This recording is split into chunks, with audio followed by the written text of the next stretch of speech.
अस्सलाम वालेकुम नाजरीन, रमज़ान और हम में बहुत खुशामदीद। मैं हूँ शिफा यूसुफजई और मैं हूँ वैस मंगलवाला। मेरी तरफ से भी आप सबको अस्सलाम वालेकुम। मैं यहाँ खैरियत से हूँ और आपकी खैरियत खुदावन से नेक मतलूब है। आज की ट्रांसमिशन का आगाज़ भी अल्लाह ताला के बाबरकत नाम से करेंगे और अल्लाह ताला का जो बाबरकत नाम हमने आज सिलेक्ट किया है वो एक आयत है और उसमें 3 नाम आते हैं। अच्छा। ये आयत है सूरह हशर की आयत नंबर 24 और इसमें 3 नाम आते हैं, अल खालिक, अल बारी, अल मुसव्विर। तो इनमें से 2 नामों का हम आज डिस्कस कर लेते हैं क्योंकि उनकी क्वालिटीज़, ये तीनों की नामों की क्वालिटीज़ एक जैसी हैं और ये मिलते जुलते हैं अपनी मीनिंग के एतबार से। तो अल खालिक की बात करते हैं। अल खालिक वो है जो तख्लीक करने वाला है, बनाने वाला, जिसने सब कुछ तख्लीक किया है। इस कायनात में जो कुछ भी है वो उसी की तख्लीक है। और अल खालिक की क्वालिटी ये है कि वो तख्लीक करता है अदम से वजूद में लाता है, नॉन एग्जिस्टेंस से एग्जिस्टेंस में लेकर आता है। वो जिसका कोई वजूद नहीं, कोई ब्लूप्रिंट नहीं है उसके पास, कोई उसके पास ऐसी प्रोटोटाइप नहीं है, कोई खाका नहीं है, और वो वैसे तख्लीक में लेकर आता है कि जिसकी कोई पीछे से कोई अच्छा असल नहीं है, इमेजिनेशन से उसकी असल क्रिएटिविटी यही है। हम जब भी कोई क्रिएट करते हैं चीज़ तो हमें उसका एक ब्लूप्रिंट चाहिए होता है, कुछ वर्किंग चाहिए होती है। हम जब क्रिएट करते हैं तो टीम्स को बुलाते हैं, प्रोग्राम भी हम बनाते हैं तो ऐसे ही करते हैं ना, तुम ये काम करना, तुम वो करना, सारी टीमें इकट्ठे होती हैं। वो जब तख्लीक करता है तो अकेला करता है। वो जब तख्लीक करता है तो पीछे कोई मॉडल नहीं होता है, अपनी सोच से कर रहा होता है। ये उसकी तख्लीक की खास बात है। ये बात भी ला सकते हैं बीच में कि जब मुर्दों को जिंदा किया जाएगा, बिल्कुल वो भी तो नॉन एग्जिस्टेंस जो फॉर्म है वो भी एग्जिस्टेंस फॉर्म में आएंगे ना, तो वो भी इसमें फिर फॉल कर सकता है। हाँ बिल्कुल यही, और उसी पर ईमान नहीं आता।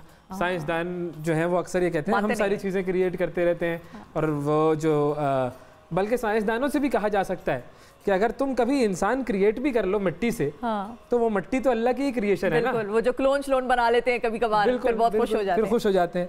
तो ये तो है जी क्वालिटी जिसमें अल्लाह ताला कुन कहता है और सब कुछ तख्लीक हो जाता है। और फिर उसकी तख्लीक जो है वो इंसान भी है, इंसान के अलावा भी और मखलूक़ात हैं, जानवर हैं, जिन्नात हैं, फरिश्ते हैं, वगैरह वगैरह। और दूसरी जो क्वालिटी है वो है अल बारी, जो नाम है अल बारी। अल बारी का मतलब जो है वो खालिक से अगला लेवल है। अच्छा, यानी कि वो जो प्रोटोटाइप जो बना, जो अल खालिक ने जो प्लान बनाया था उस प्लान को एग्जीक्यूट करने वाला है अल बारी। उसने वो प्लान एग्जीक्यूट कर दिया, और उसने जो एग्जीक्यूट किया तो ऐसा एग्जीक्यूट किया, ऐसा खूबसूरत एग्जीक्यूट किया कि अगर इंसानों की बात करें तो इस वक्त 7-8 बिलियन इंसान है। हर इंसान है तो इंसान, लेकिन मुख्तलिफ है, लेकिन सब मुख्तलिफ है एक दूसरे से, आंखों का रंग, फिंगरप्रिंट, सब कुछ। तो ये क्वालिटी है अल खालिक और अल बारी की। और अल्लाह ताला हमें अल्लाह ताला की जो तख्लीकात हैं उनको अप्रिशिएट करने की, उनको सराहने की और उनका शुक्र अदा करने की तौफीक अता फरमाए। कल हम बात करेंगे अल मुसव्विर पर। बिल्कुल ठीक है। अच्छा, अब आगे थोड़ा सा बढ़ते हैं। कोरोना वायरस की वबा के साए तले रमज़ानुल मुबारक का दूसरा अशरा भी जारी है और लॉकडाउन में नरमी की जा रही है, मगर फिर भी हालात पहले जैसे नहीं। अच्छा, अब गरीब ख़ानदानों के लिए मुश्किलात कम नहीं हुई। ईद के लिए बच्चों की जो फरमाइशें होती हैं वो ज़ाहिर है पूरी करना बड़ी मुश्किल हो जाएंगी, कपड़े सिलवाना मुश्किल होंगे। अच्छा, ऐसी सूरत हाल में फ़नकार खिदमत खल्क़ के जज्बे से काम तो कर रहे हैं, और ईद पर नए कपड़े सिलवाने के बजाय वही रकम जो है वो गरीबों को देने की मुहिम हो या फिर मुस्तहिक अफराद में राशन की तकसीम, फ़नकार अपना फ़र्ज़ बखूबी अदा कर रहे हैं। अच्छा, गुलकार अली ज़फ़र जो हैं वो भी लॉकडाउन से मुतासरा ख़ानदानों की मदद कर रहे हैं, और अली ज़फ़र फाउंडेशन ने अब तक 3000 से ज़ायद फैमिलीज़ को जो है 3000 से ज़ायद ज़रूरतमंद ख़ानदानों में राशन की तकसीम की है। अली ज़फ़र हमारे साथ मौजूद हैं, उनसे जानते हैं कि उनका रमज़ान कैसा गुजर रहा है और उनकी ये मुहिम जो है वो किस तरह चल रही है। अस्सलाम वालेकुम अली, रमज़ान मुबारक। वालेकुम अस्सलाम, रमज़ान मुबारक। आप लोग कैसे हैं? बिल्कुल ठीक, अल्लाह का शुक्र। और आपका रमज़ान जो है वो इस मरतबा कैसा गुजर रहा है? क्या वैसा ही रमज़ान है जैसे पहले हुआ करता था, या जिस तरह सबका रमज़ान मुख्तलिफ हो गया है ये लॉकडाउन रमज़ान, तो आपका रमज़ान ज़रा अलग है पिछले रमज़ानों से? मेरा थोड़ा अलग है, क्योंकि रमज़ान की जो एक्चुअल स्पिरिट जो मेरी समझ में आई है, मेरी ना के समझ में, वो ये है कि आप जितनी भी आपकी डिज़ायर्स होती हैं उनको आप कंटेन करते हैं, अपने आप को कंटेन करते हैं, और खुदा ताला की ज़ात के साथ कनेक्ट करना होता है in the actual sense of the word connection. अक्सर औकात हम बहुत सी रिलीजियस प्रैक्टिसेस या अदरवाइज चीज़ें ऐसी कर रहे होते हैं जो हम समझते हैं कि बस हमने कर देनी है, फ़र्ज़ है, इसको जल्दी जल्दी करके इसको बस। लेकिन उनका हर प्रैक्टिस का, चाहे वो नमाज है, चाहे वो रोज़ा है, ज़कात है, उसकी एक खुशबू होती है, उसका एक रंग होता है। अगर हम उसको पकड़ लें और महसूस कर लें और उस एहसास के साथ उसको करें, उस मोहब्बत के साथ उसे करें, तो उसके नताइज ज़ाहिर है मुख्तलिफ होते हैं। तो मेरे लिए इस रमज़ान में जो 2 चीज़ें जो मुझे, वो ये कि एक तो कट ऑफ होके दुनिया से, जो अकेले में बैठ के उसकी ज़ात के साथ कनेक्ट करने का जो एक मौका मिलता है, वो दूसरा ये कि जिस चीज़ में मैं बार बार एम्फसाइज करता हूँ, जिस तरह कहा भी गया है कि सबसे बेहतर इंसान वो है जो दूसरों के लिए फ़ायदेमंद होता है। हकूकुल इबाद पे मैं बहुत फोकस करता हूँ कि इंसानों के हकूक के खुदा की बनाई हुई जो सिस्टम है, निज़ाम है, चूँकि वो तो उसको क्या ज़रूरत, मतलब वो तो एक ज़ात ही ऐसी है जो कि कंप्लीट है इन इटसेल्फ। तो जो लोग हैं, इंसान है, उनकी ज़रूरियात रोज़मर्रा की डेली और ख़ास तौर पे जिस तरह खाना पीना और ये वो, तो इसी तरह इस दौरान जो हमारी ये ड्रिल है राशन पहुंचाने की घर घर, उससे जो एक दिल को भी एक सुकून और एक कि यार हमें अल्लाह ताला ने अगर कोई भी मकाम दिया है, थोड़ी बहुत इज्जत दी है, थोड़ा नाम है, तो उसको उसकी मखलूक के लिए इस्तेमाल करना सच्चे दिल और खलूस नीयत से, उसकी जो पीस और सेटिस्फैक्शन महसूस होती है, वो आप यकीन करें किसी और अमल की नहीं होती वैसे। तो ये सेटिस्फैक्शन अब आप लोगों की मदद करके किस तरह मदद करके हासिल कर रहे हैं? इस ड्राइव को तो आपने शुरू किया हुआ है, हमने बताया लोगों को भी कि 3000 लोगों को जो है आप फैमिलीज़ को आप मदद कर रहे हैं, किस तरह कर रहे हैं, क्या तरीक़ाकार है आपका? हम जी, जो मुस्तहक लोग होते हैं, जो वो इलाके हैं, उनको, जिनको गवर्नमेंट के भी कई इदारों ने मार्क किया होता है या खुद फाउंडेशन के साथ मिलके, ये जनरली उनका पहले पता कराते हैं कि कहाँ सबसे ज़्यादा ज़रूरतमंद लोग कहाँ हैं। उनको मार्क करके फिर हमारी टीम है वॉलंटियर्स की, वो राशन खरीदती है, जाती है, पैकेट्स बनाती है, फिर वहाँ जाके उन इलाकों में डिस्ट्रीब्यूट करती है। तो अभी तक जिस तरह कहा कि 3000 फैमिलीज, अभी जो रिसेंटली हमने परसों जो डिस्ट्रीब्यूट किया है वो 700 फैमिलीज को किया है, जो कि क्रिश्चियन कम्युनिटी है। मेरा एक और भी ये बिलीफ है कि इंटरफेथ हार्मनी बहुत ज़रूरी है, टॉलरेंस बहुत ज़रूरी है, एक दूसरे के जो भी जिसका बिलीफ और फेथ होता है, उसको ये समझना कि यार हर कोई अपने तरीके से चीज़ों को देखता है और वो रब्बुल आलमीन है, तमाम इंसानियत का, तमाम जहानों का रब, किसी एक तबके या उसका नहीं है। तो जो मार्जिनलाइज्ड कम्युनिटीज हैं, जिस तरह नेक्स्ट हमारी लौट जाएगी, वो जाएगी जो हमारे ख्वाजा सरा हैं, ट्रांसजेंडर्स, वो बेचारे, मैंने एक वीडियो देखी उनमें से किसी एक की, उसने कहा कि हम लोग तो लॉकडाउन में ही रहते हैं और जिस तरह हमारे साथ सलूक और बर्ताव होता है, जिस तरह सोसाइटी में कट ऑफ करके रखती है, तो वो हम कैसे एक्सप्लेन, वो हैं।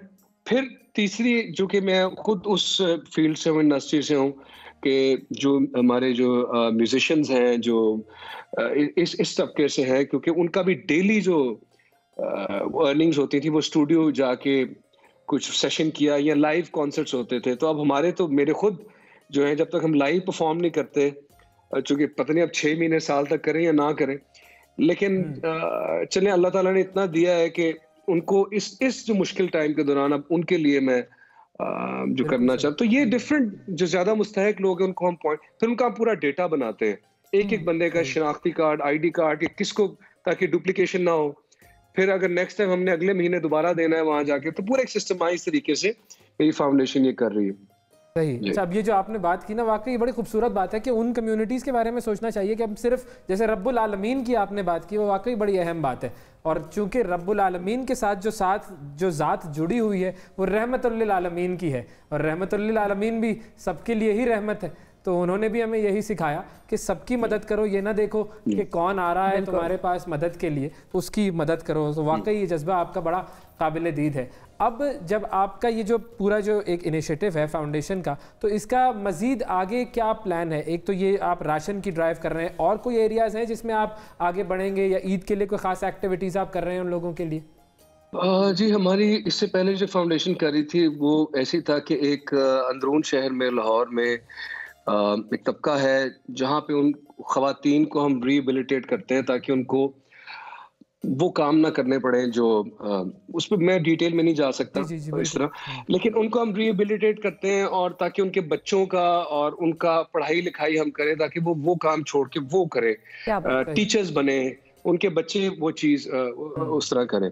उसके अलावा कई डिफरेंट कॉजेज हैं जो उस टाइम पे हम डिफरेंट NGOs के साथ या डिफरेंट लोग जो इनिशिएटिव्स देते हैं, जैसे एक H2O व्हील्स है, वो पहिया है एक, जो कि taiba.org के साथ, बिल्कुल, वो सिंध, इंटीरियर सिंध में, साउथ पंजाब में, जहाँ पर औरतें मटका उठा के मीलों चल के, कई तो बाज़ औक़ात वो प्रेग्नेंट होती हैं और जाके सिर्फ पानी उठा के आना उनको पड़ता है, उनकी बैक, उनकी सेहत उससे, तो वो व्हील क्या है कि उसके अंदर वो जाके भरती हैं और उसको आराम से वो इस तरह उसमें व्हील्स लगे होते हैं, पानी भर के घर ले आते हैं। उससे ये हुआ है, 2-3 चीजें हुई हैं। एक तो ये कि जब से वो आया है तो अब वो डिस्ट्रीब्यूट हो गया कि भाई औरत ने सिर्फ नहीं जाना, मर्द भी जाते हैं वो करने के लिए, क्योंकि वो एक टैबू कंसिडर किया जाता है कि मर्द ने मटका उठाया हुआ है या इस तरह। दूसरा है कि वो जो टाइम उनका बचता है, उस टाइम में वो औरतें कढ़ाई और दूसरी स्किल जो है वो यूज करके अपना इकोनॉमिक बेनिफिट्स उसको बेचने आगे वो चीजें करती हैं। So what I am trying to say is कि यार इस तरह की छोटी-छोटी चीजें होती हैं, स्टेप्स होते हैं जो कि फैमिलीज, खानदान, एरियाज बदल सकते हैं। मुझे सिर्फ अफसोस जिंदगी तब्दील कर सकते हैं उन लोगों की, इस चीज का है। और खासतौर पे ये जो आपका प्रोजेक्ट है, ये वेलो प्रोजेक्ट के नाम से ये भारत में शुरू हुआ था, वेलो के नाम से ये मैंने देखा था, और ये बड़ा एक इंटरेस्टिंग प्रोजेक्ट है। जो मैं भी यही सोचता था कि पाकिस्तान में भी कोई शुरू करे, तो ये आपने ये जो आज बात की है तो वाकई मुझे बड़ा अच्छा लगा। Salute you for this thing, वाकई बहुत खुशी हुई मुझे कि इतनी जबरदस्त चीज और बहुत सिंपल सी चीज है। इसमें यार मजे की बात पता क्या है? इसमें मजे की बात ये है, हम समझते हैं कि हम थोड़ा सा इस तरह के जो काम करते हैं ना, तो हम बहुत बड़ी कोई चीज कर रहे हैं, या हम बड़े, लेकिन बात ये है कि जिस तरह इकबाल ने कहा ना कि दर्द दिल के वास्ते पैदा किया इंसान को, वरना तात के लिए कम ना थे करो बयां। ये हमारे बेसिक्स होने चाहिए, ये हमारे बेसिक्स, हमारी एजुकेशन सिस्टम में, हमारी तालीम और तरबियत में सबसे फंडामेंटल चीजें सिखाई जानी चाहिए कि दूसरे का एहसास करना, जिसे एम्पैथी कहते हैं। अच्छा, मैं हैरान हूँ, परेशान हूँ कि इतनी हुकूमतें आती हैं, लोग आते हैं और privilege, from a place of privilege वो बैठे हुए हैं, बड़े बड़े घर हैं, महल हैं, जायदादें बन रही, भाई कहाँ लेके जाना है ये सारा कुछ? तो और जो छोटी सी हेल्प कर दोगे किसी एक जगह को, आप एक कम्युनिटी अडॉप्ट कर लो जहाँ पे गरीब लोग रह रहे हैं। मैं अपने आप को खुशकिस्मत ये समझता हूँ कि मैं थोड़ा सा मिडिल क्लास से होता हुआ वो स्टेजेस पार करता हुआ यहाँ पे आया, जहाँ हमने वो टाइम देखा हुआ है कि कोक की एक बोतल पीने के लिए आप महीने में एक दफा जा सकते थे, कि भाई एक दफा तुम आइसक्रीम खा सकते। तो वो आपको एहसास होता है कि यार जिसके पास वो नहीं है उसके लिए क्या है वो चीज। तो मेरे ख्याल बिल्कुल सही, हमें अब इस सतह पे आ जाना चाहिए कि हम इतना ज्यादा जो फोकस करते हैं ना कि जी तुम्हारा अकीदा और बिलीफ, और अगर ये नहीं करोगे तो ये, इसको हमारा फोकस होना चाहिए सिस्टम्स बनाने में, कि जहां एक इंसान की जो भी अल्लाह ताला ने उसे इस्तिताअत दी है, दूसरे इंसान या एक ग्रोह की मदद किस तरह कर सकता है, उनकी जिंदगियां ट्रांसफॉर्म करने में। देखिए, ट्विटर पे बैठ के अपने बायो पे लिख देना एक्टिविस्ट, ह्यूमैनिटेरियन, और उन सब लोगों को भाई से सीखने, मैं तो अब आज ये पैगाम दे रही हूँ लोगों को कि उन सब लोगों को भाई से सीखने की जरूरत है कि जब भाई कहता है भाई हाजिर है, तो फिर भाई वो कर भी रहा है, मतलब भाई हाजिर है। आज तो बहुत ही मतलब फख्र महसूस हो रहा है कि कभी किसी जमाने में हम भी भाई के फैन हुआ करते थे और आज भी हैं, और यही वो क्वालिटीज है कि जिनकी वजह से आप किसी अदाकार या गुलकार के फैन होते हैं। मतलब अब तो उसका काम जो है वो बढ़ जाता है, वो तो बुनियादी चीज है ना। कॉर्पोरेट सोशल रिस्पॉन्सिबिलिटी एक होती है, ये है सेलिब्रिटी सोशल रिस्पांसिबिलिटी, ये सार चल रही है, ये उन्होंने जो है वो पूरी की। अच्छा अली, ये बताएं कि लॉकडाउन के हवाले से मुख्तलिफ ज़ाहिर है बयानात थे और मुख्तलिफ स्कूल्स ऑफ थॉट हैं कि भाई पॉइंट ऑफ व्यूज़ हैं कि कुछ कहते हैं लॉकडाउन करें, कुछ कहते हैं ना करें। अब खैर फाइनली गवर्नमेंट ने फैसला ये किया है कि लॉकडाउन में नरमी हो जाएगी। आप इसको किस तरह से देख रहे हैं? आपके ख्याल में लॉकडाउन में रहना चाहिए था, लॉकडाउन ख़त्म करना चाहिए? किस तरह से आप इसको एनालिसिस किस तरह देंगे इसके ऊपर अपना? देखिए जी, मैंने शुरू में जब ये बिल्कुल चीज आने वाली थी, उससे पहले आई थिंक सबसे पहले मैंने वो वीडियो डाली थी कोको कोरोना अवेयरनेस के लिए। बिल्कुल, ये चीज आ रही है, इसको सीरियसली लेना बड़ा जरूरी है। उसके बाद मैंने कई वीडियोस डाली जिसपे मैंने लोगों को एजुकेट करने की कोशिश की कि आप लोगों के लिए कितना जरूरी, एक डिस्टेंस, हाथ धोते रहना, वो जो चीजें वो कितनी जरूरी है, क्योंकि आम इंसान को तो पता ही नहीं है। लेकिन प्रॉब्लम ये है कि हमारे यहाँ पे जितनी गुर्बत है और जितने लोग below the line of poverty रह रहे हैं और जितनी अनअवेयरनेस है और उनको उन तक पहुंचने का, बात करने के तरीकेकार, सिस्टम्स ही नहीं है, तो आप एक इस तरह के मुल्क को लॉकडाउन के अंदर ले जाना बहुत बड़ा एक चैलेंज भी होता है। बैलेंस करना कि यार, और दूसरी कि हमारी मईशत, हमारी इकोनॉमी क्या वो अफोर्ड कर सकती है। आई थिंक गवर्नमेंट ने एक कॉल ली है ये कि यार sometimes you have to take a call कि this versus that, कि किस चीज को हमने ज्यादा उस तरह देखना है। तो in that retrospect उनका एक एनालिसिस है। हमें इसको देखना चाहिए, इसको इस पे बिल्कुल इस पे जिस तरह आप लोग तबसरा करते हैं, ये हर किसी की एक इंसाइट होती है, लेकिन हमें डेटा देखना चाहिए बस, साइंटिफिक तरीके से चीज़ों को लेके चलना चाहिए। एंड आई थिंक कि ये फैसला ये किया गया है कि थोड़ा इसको नरमी, ताकि लोग अपने रोजगार और वो सारी चीज़ें, क्योंकि करोड़ों लोग हैं जिनसे इनका ये अफेक्ट होते हैं। So it is a very difficult thing to comment on and a very difficult situation. And I must. हम आपसे आसान सवाल पूछ लेते हैं, आपके लिए तो बतौर मर्द होना शायद वो सवाल भी मुश्किल होगा। पकाता क्या है अली जफर? सबसे मजे की चीज क्या पकाता है? बिल्कुल भी मुश्किल नहीं है, बड़ा आसान सवाल है। मैं जी आलू के पराठे पका लेता हूँ, आटा गूंद लेता हूँ, रोटियां अच्छी पका लेता हूँ, घिया तोरी बना लेता हूँ, चिकन कढ़ाई बना लेता हूँ। अरे आप तो फिर माहिर हैं पकाने के। आपने तीफे के टिक्के नहीं देखे फिल्म के अंदर किस तरह बनते हैं? तो इस तरह की छोटी मोटी चीजें कर लेता हूँ। तो बाकी अगर आपने कुछ अफ्तारी वगैरह के लिए पकौड़े वगैरह तलवाने तो वो बता दीजिएगा, वो भाई हाजिर। अब एक तो ये रमजान का फूड एक्सपीरियंस हो जाता है, और फिर दूसरा होता है रमजान का स्पिरिचुअल एक्सपीरियंस। तो ये जो स्पिरिचुअल एक्सपीरियंस है उसकी तरफ अगर हम आए, तो एक तो मैं अभी आपसे वो हम भी सुनना चाहूंगा जो आपने पढ़ी है, और फिर एक वाकया कोई ऐसा जो आपकी जिंदगी में आया हो जिसने आपको स्पिरिचुअली तब्दील कर दिया हो, वो अगर आप हमारे साथ शेयर कर सके। वो शेयर किन अल्फाज में करूं, मुश्किल इसलिए होता है कि ये एक्सपीरियंसेस इनके लिए अल्फाज होते नहीं हैं। बिल्कुल, कोशिश कीजिए। They are beyond human perception. And बस ऐसा है कि खुदा ताला की जात की उसको विटनेस करना, उसकी मैनिफेस्टेशन, उसका एविडेंस, आप समझे कि अपनी तमाम जितनी हिस्से होती हैं उनसे महसूस किया हुआ और देखा हुआ है। और जब वो नज़ारा होता है एक तरह से उसका, क्योंकि वो तो कहते हैं ना हर चीज में वो है, हर चीज में उसकी बनाए, लेकिन जब आपके अंदर वो एक अवेकनिंग आती है और आप उस एक्सपीरियंस से गुजरते हो, तो आप हर चीज को डिफरेंटली देखना और महसूस करना शुरू कर देते हो। और आपको समझ आती है, जो कई लोगों को इस कोरोना में अब समझ आई, कि आप पूरी कायनात के अंदर आप कितने एक तरह से कुछ भी नहीं हो, लेकिन फिर भी सारा कुछ हो, आपके अंदर पूरी कायनात भी है। आपको अपनी पोटेंशियल का भी पता चलता है, लेकिन आपको अपने नॉन एग्जिस्टेंस का भी पता चलता है, और आपको इवेंचुअली ये पता लगता है कि वो मोहब्बत है, कि उसकी जात बस रहम और मोहब्बत, और इतनी जबरदस्त वो फीलिंग्स होती हैं कि आप कहते हैं मैं किस तरह दुनिया को कपड़े फाड़ के बताऊं कि यार ये क्या उसकी जात है, और उसको हम किस तरह से मोमेंट जिसे आप कहते हैं ना, आप डिस्कवर कर लेते हैं कि बस वही है।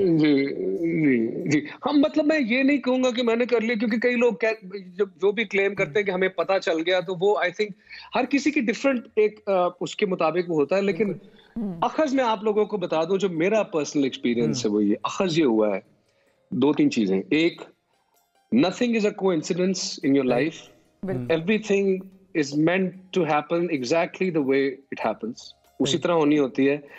अलबत्ता हमारा जो रिस्पॉन्स होता है उस सिचुएशन पे, 2 सिचुएशंस, एक जब चीजें बहुत अच्छी होती हैं, जब आप कामयाब हो रहे होते हैं, दूसरा आपकी जो लो मोमेंट्स होते हैं, उन पे आपका रिस्पॉन्स कैसा होता है ये आपको डिफाइन करता है। बिल्कुल सही। हजरत अली का एक कॉल है जो मुझे बड़ा पसंद है कि ये दुनिया 2 दिन की है, जिस दिन ये तुम्हारे हक में हो उस दिन गुरूर मत करना, और जिस दिन तुम्हारे मुखालिफ हो उस दिन सब्र कर। तो वो जो चीज है ना कि इस तरह वो चलता रहता है चीज। बिल्कुल। और अब इसी बात से हम आगे बढ़ के उस हमद की तरफ आ जाते हैं। एक शेर अगर उस हमद का हो जाए तो बड़ा जबरदस्त हो जाएगा। हाँ जी, वो है तेरे दर पे सर को झुका लिया, जो कभी मिला न वो पा लिया, मुझे अपना बंदाए खास कर, हो जा रूबरू मुझे पास कर, हर एक निशान मेरी जात का पढ़ता रहे बस ये दुआ, अल्लाहुम्मा सल्ले अला मुहम्मदिन वालही अल्लाहुम्मा सल्ले अला मुहम्मदिन वालही। सुभान अल्लाह, क्या बात है, क्या बात है। बहुत शुक्रिया अली ज़फ़र हमारे साथ मौजूद थे और बड़ी खूबसूरत उन्होंने इनिशिएटिव भी लिया है और आखिर में खूबसूरत आवाज़ का भी जादू जगाया है, खूबसूरत हम्द भी उन्होंने सुनाई। एक छोटा सा ब्रेक लेते हैं, ब्रेक के बाद दोबारा हाजिर होते हैं।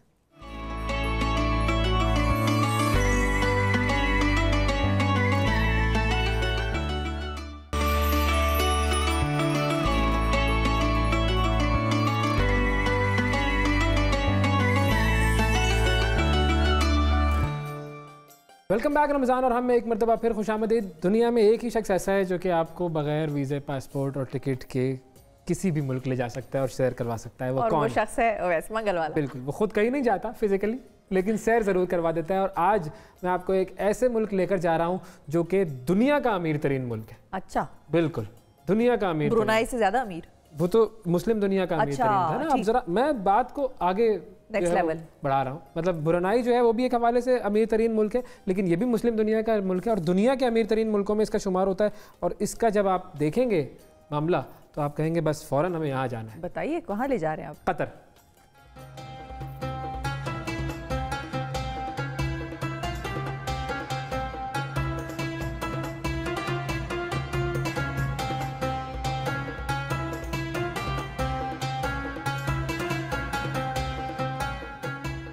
अहलन व सहलन मरहबा, मोतियों के देश कतर में खुशामदीद।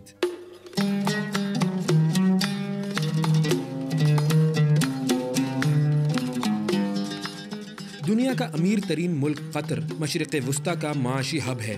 61,652 अमरीकी डॉलर पर कैपिटा इनकम के एतबार से कतरी शहरी दुनिया के अमीर तरीन शहरी हैं। कतर की मुआशी ताकत उसके तेल और गैस के ज़खायर हैं। कतरी सरकार का 70% रेवेन्यू इन्हीं दो जराए से हासिल होता है। दुनिया भर के गैस के ज़खायर का 12% गैस कतर में है। रूस के बाद कतर दूसरा सबसे बड़ा गैस बरामद करने वाला मुल्क है। इसकी आबादी 28 लाख से ज़ायद नफूस पर मुश्तमिल है, जिसमें से सिर्फ 12% ही कतरी हैं, जबकि 18% दूसरे अरब और बाकी 70% दीगर ममालिक से आए हुए वो लोग हैं जो यहाँ रोजगार की गर्ज से मुकीम हैं। कतर का रकबा 11,586 मुरब्बा किलोमीटर है। मशरिक़ वुस्ता में ये मुल्क अपने महल वक़ू के एतबार से एक अलग अहमियत रखता है। कतर 3 अतराफ से खलीज फ़ारस से घिरा हुआ है, जबकि एक तरफ से उसकी सरहद सऊदी अरब से मिलती है। जून 2017 में सऊदी अरब, अरब अमारात, बहरीन और मिस्र ने कतर से सिफारती ताल्लुकात मुनक़ता कर दिए थे और सऊदी अरब ने कतर का वाहिद ज़मीनी रास्ता बंद कर दिया था, जिससे मुल्क में अशियाए खुर्दनोश का बहरान पैदा हो गया। इन ममालिक ने इल्ज़ाम आयद किया था कि कतर दहशत गर्दों की मुआवनत करता है। इसके बाद ये बात भी सामने आई कि सऊदी अरब कतर के गिर्द एक नहर खोदकर इसे जजीरा बनाने का मंसूबा बना रहा है। कतर का दारुल हुकूमत दोहा शानदार जदीद इमारतों और तहजीब विरसे की वजह से जाना जाता है। ये शहर दुनिया के 7 अजूबा शहरों में से एक है। 2014 में दुनिया भर से लोगों ने नई दुनिया के 7 अजूबा शहरों के लिए वोट दिए थे, जिनमें दोहा भी शामिल था। आज से करीब 50,000 साल पहले भी कतर एक आबाद इलाका था। इब्तदा में मेसोपोटामिया और फिर ये इलाका ईरानी सल्तनतों का हिस्सा रहा। हुजूर पाक सल्लल्लाहु अलैहि वसल्लम की बअसत के बाद आप सल्लल्लाहु अलैहि वसल्लम ने अबुल अला अल हज़रमी रज़ियल्लाहु अन्हु, जिनका नाम ज़ैद बिन अब्दुल्ला और कुन्नियत अबुल अला थी, उनको इस इलाके में अपना नायब बनाकर तबलीग के लिए भेजा। यहाँ पर आबाद कबीले के सरदार मुंजर बिन सावा ने हुजूर पाक सल्लल्लाहु अलैहि वसल्लम की दावत इस्लाम को कबूल किया और उसके साथ ही पूरा कबीला मुसलमान हो गया। उस्मानिया दौर के बाद इस पर बरतानिया ने कब्जा कर लिया, यहाँ तक कि 1971 में कतर ने आज़ादी हासिल कर ली। आज़ादी के बाद अहमद बिन अली अल सानी कतर के पहले अमीर बने।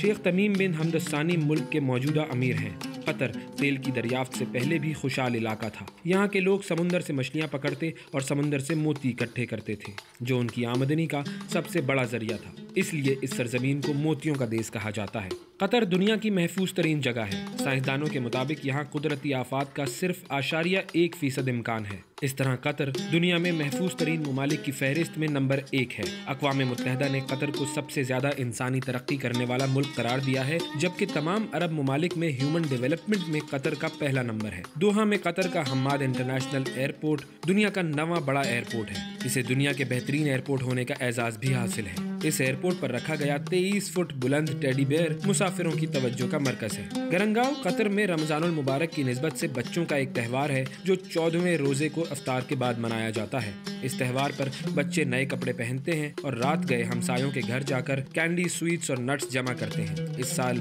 कोरोना वायरस की वजह से इस त्यौहार में तब्दीली की गई है। समाजी दूरी की जरूरत के पेश नजर हुकूमत की तरफ से खास बसेस सजाई गई हैं जो बच्चों को घर घर जाकर मिठाई और गिफ्ट्स देंगी।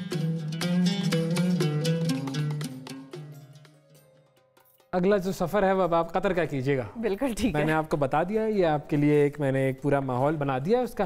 अब आप प्लान बना लीजिए। बिल्कुल ठीक है। वहाँ के बच्चे मज़े कर रहे हैं। अब यहाँ के बच्चों के हवाले से भी बड़ी खबर आ गई क्योंकि इम्तिहानी जो मामलात हैं उस हवाले से कुछ ऐलानात हुए हैं। हम बात करते हैं बैनुल-सूबाई वज़राए तालीम कॉन्फ्रेंस में पंजाब, बलूचिस्तान और सिंध ने 1 जून से तालीमी इदारे खोलने की मुखालिफत, जबकि खैबर पख्तूनख्वा ने इसकी हिमायत की। 26 फरवरी को कोरोना का पहला केस सामने आने के बाद सबसे पहले सिंध हुकूमत ने तालीमी इदारे बंद करने का ऐलान किया था, जबकि 9वीं और 10वीं जमात के सालाना इम्तिहानात भी मुलतवी किए गए थे। सिंध हुकूमत की तालीमी पॉलिसी बराए साल 2020-2021 के तहत 1 जून से पहली ता 8वीं जमात, 15 जून से 9वीं और 10वीं, जबकि 6 जुलाई से 11वीं और 12वीं के इम्तिहानात होने हैं। अगर 1 जून से तालीमी इदारे नहीं खुलते तो बच्चों के इम्तिहानात कब होंगे? क्या सिंध हुकूमत इस हवाले से कोई नई पॉलिसी बनाएगी? और सिंध में तालीमी इदारे कब खुलेंगे? इसके अलावा अब जब वफाकी हुकूमत ने यह ऐलान कर दिया है कि 9वीं और 10वीं के जो तलबा हैं उनको बगैर इम्तिहान के ही अगले क्लासों में और आगे प्रमोट कर दिया जाएगा, उस हवाले से बात करेंगे। हमारे साथ मौजूद हैं सिंध के वज़ीर तालीम जनाब सईद गनी साहब।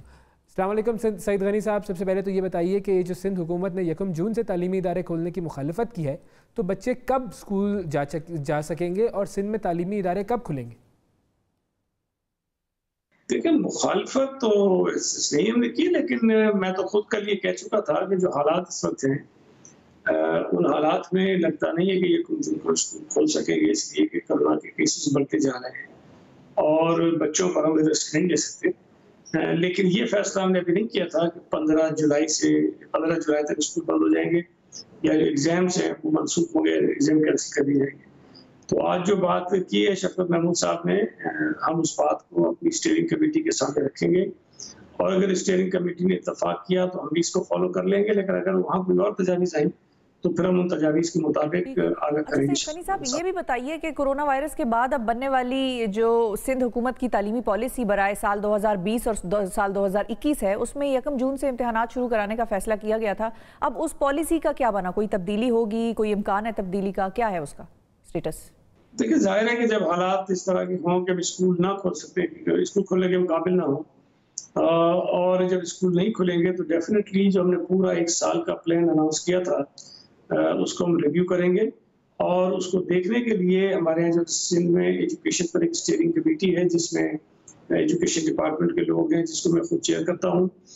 उसमें तालीमी जो हमारे बोर्ड, एग्जामिनेशन बोर्ड हैं, उनके चेयरमैन उसके मेंबर हैं, प्राइवेट स्कूल्स की जो एसोसिएशन है उनके नुमाइंदे उसमें मौजूद हैं और दीगर जो माहिरीन हैं तालीम के वो उसके मेंबर्स हैं। तो वहाँ हम जब कंसल्टेशन करते हैं तो बहुत अच्छी तजावीज़ आती है सामने और उसको सामने रखकर ही हमने फैसले हमेशा माजी में भी किए हैं। तो अगले कुछ दिनों में हम वो मीटिंग बुलाने जा रहे हैं और वहाँ जो फैसला होगा फिर उस फैसले के मुताबिक हम सबको आगाह करेंगे। तो जाहिर है कि जो एकेडमिक प्लान हमने बनाया था उस पर अब अमल हम नहीं कर सकते, उसको दोबारा में रिविजिट करना पड़ेगा और फिर रिव्यू करेंगे। अच्छा सईद साहब, ये भी बताइए कि सिंध हुकूमत ने यह फैसला भी किया था कि तमाम बोर्ड 15 अगस्त तक नताइज जारी करने के पाबंद होंगे। अब नताइज भी लेट हो जाएंगे और बच्चों का जो नया तालीमी साल है वो फिर कब से शुरू होगा? जैसे मैंने अभी आपको बताया कि जो 15 अगस्त की अपडेट बता रहे हैं वो हमारा जो पहले हमने अनाउंस किया था एकेडमिक प्लान, जिसके तहत हमने गर्मी की छुट्टियां जून जुलाई के बजाय मई और जून में कर दी थी, उसके हिसाब से हमने वो बनाया था। अब अगर वो पूरा एकेडमिक प्लान ही हमारा डिस्टर्ब हो जाएगा, उस पर हम अमल नहीं कर सकते, जब वो शुरू नहीं होगा तो 15 अगस्त को ज़ाहिर नताइज आने वाली बात भी नहीं हो सकती है। तो ये जो हमारी स्टीयरिंग कमेटी की मीटिंग होगी अगले कुछ दिनों में, उसमें बैठकर ये सारे मसले तय करें। अच्छा, तो फिर अगर बच्चों को बगैर इम्तिहान लिए आगे प्रमोट करने का वो सिलसिला कहाँ तक पहुँचा, उसके हवाले से आप क्या कहेंगे? और अगर ऐसा कुछ होता है कि बच्चों को बगैर इम्तिहानात लिए प्रमोट कर दिया जाए तो फिर आगे कॉलेज और यूनिवर्सिटी के जो दाखिले हैं उनमें फिर मयार की क्या सूरत हाल होगी? क्या मयार होगा उसके लिए? देखिए, ये ऐलान अभी शफकत महमूद साहब ने किया है और हमारे पास भी ये राय आई जरूर थी, लेकिन हम ये फैसला खुद से नहीं करते, स्टीयरिंग कमेटी के सामने रख के करते हैं, जिसमें ये सारे सवाल आते हैं जो अभी आपने उठाए इसमें यूनिवर्सिटीज को भी हम ऑन बोर्ड लेंगे, HEC को भी ऑन बोर्ड लेंगे, और जो भी फैसला होगा उसमें यूनिवर्सिटीज की रजामंदी के बगैर या हायर एजुकेशन कमीशन की रजामंदी के बगैर हम उस पर अमल दरामद नहीं करा सकते।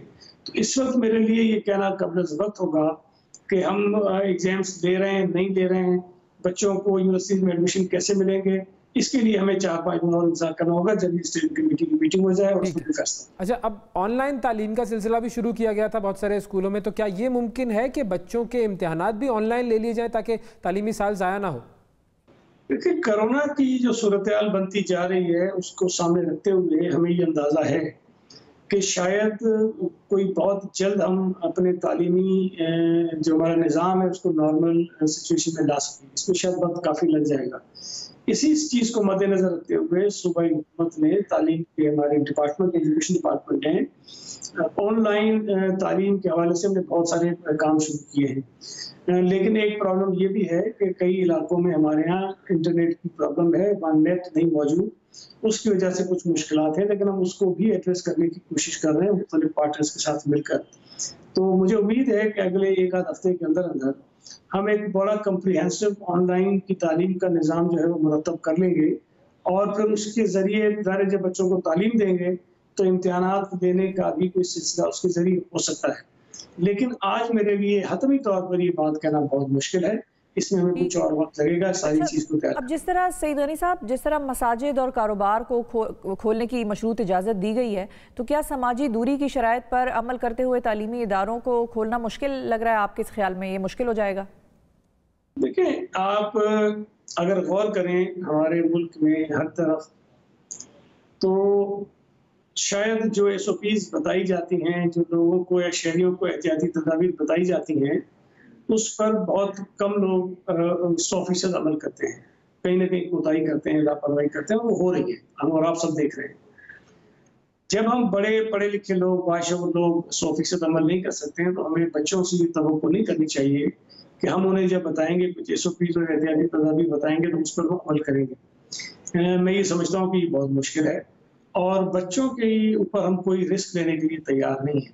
हम उस वक्त तक बच्चों को स्कूल नहीं भेजेंगे जब तक हमें 100% ये यकीन न हो जाए कि हम उनको इस वायरस से महफूज बनाने के काबिल। बिल्कुल ठीक है, बहुत शुक्रिया सईद गनी साहब, वक्त दिया आपने और स्कूलों के मुतालिक और तालीमी इदारों के मुतालिक अहम मालूमात से आगाह किया। अब देखते ही हैं कि वक्त हमें बताएगा कि आगे किस तरफ ये मामला जाता है, क्योंकि ये मामला तालीम का है और तालीम से अहम कोई चीज़ नहीं होती। एक छोटा सा ब्रेक लेते हैं, ब्रेक के बाद दोबारा हाजिर होते हैं।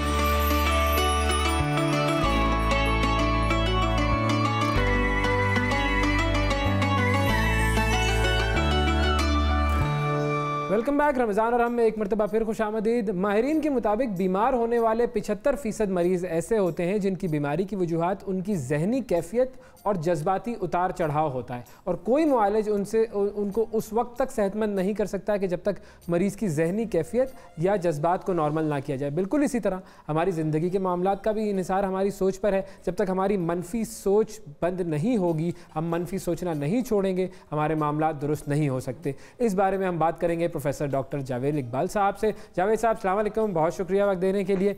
मस्बत सोचना है और मनफी सोचों से अपने आप को दूर रखना है, ये मुद्दा है आज का। तो क्या अमल दखल होता है मनफी सोचों का हमारी ज़िंदगी में? यहाँ से शुरू करते हैं।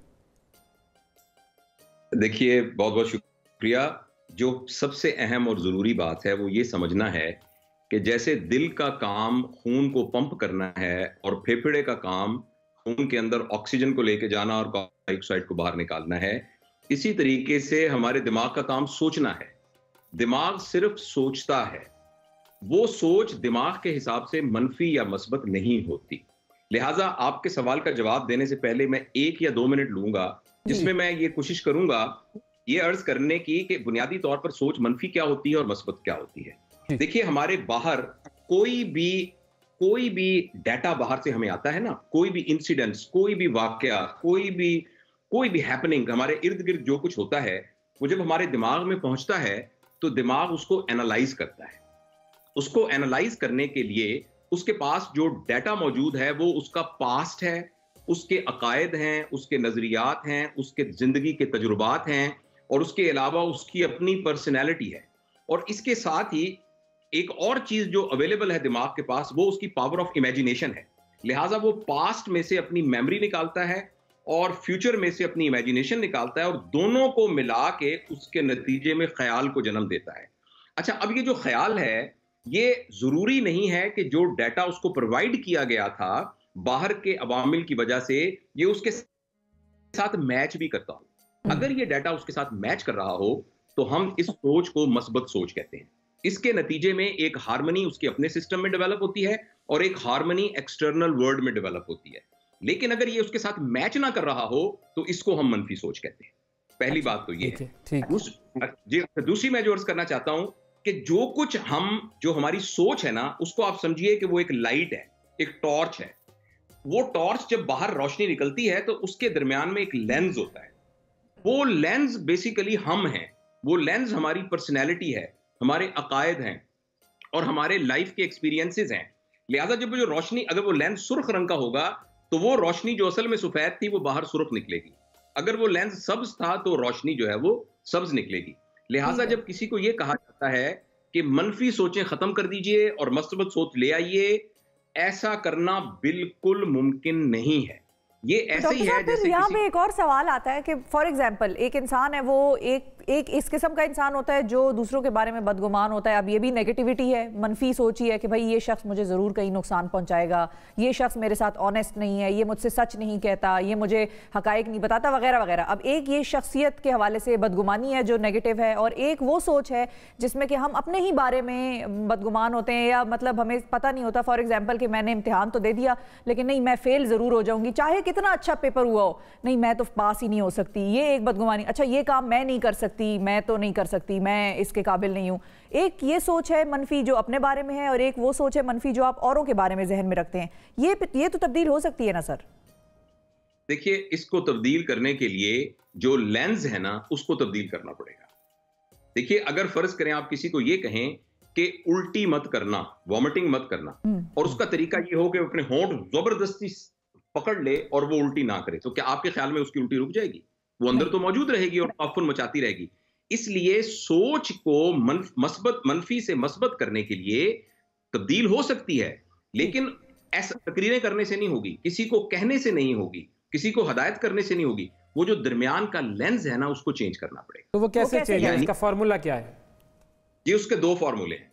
एक फॉर्मूला तो यह है कि आप उस लेंस को बीच में से हटा दें।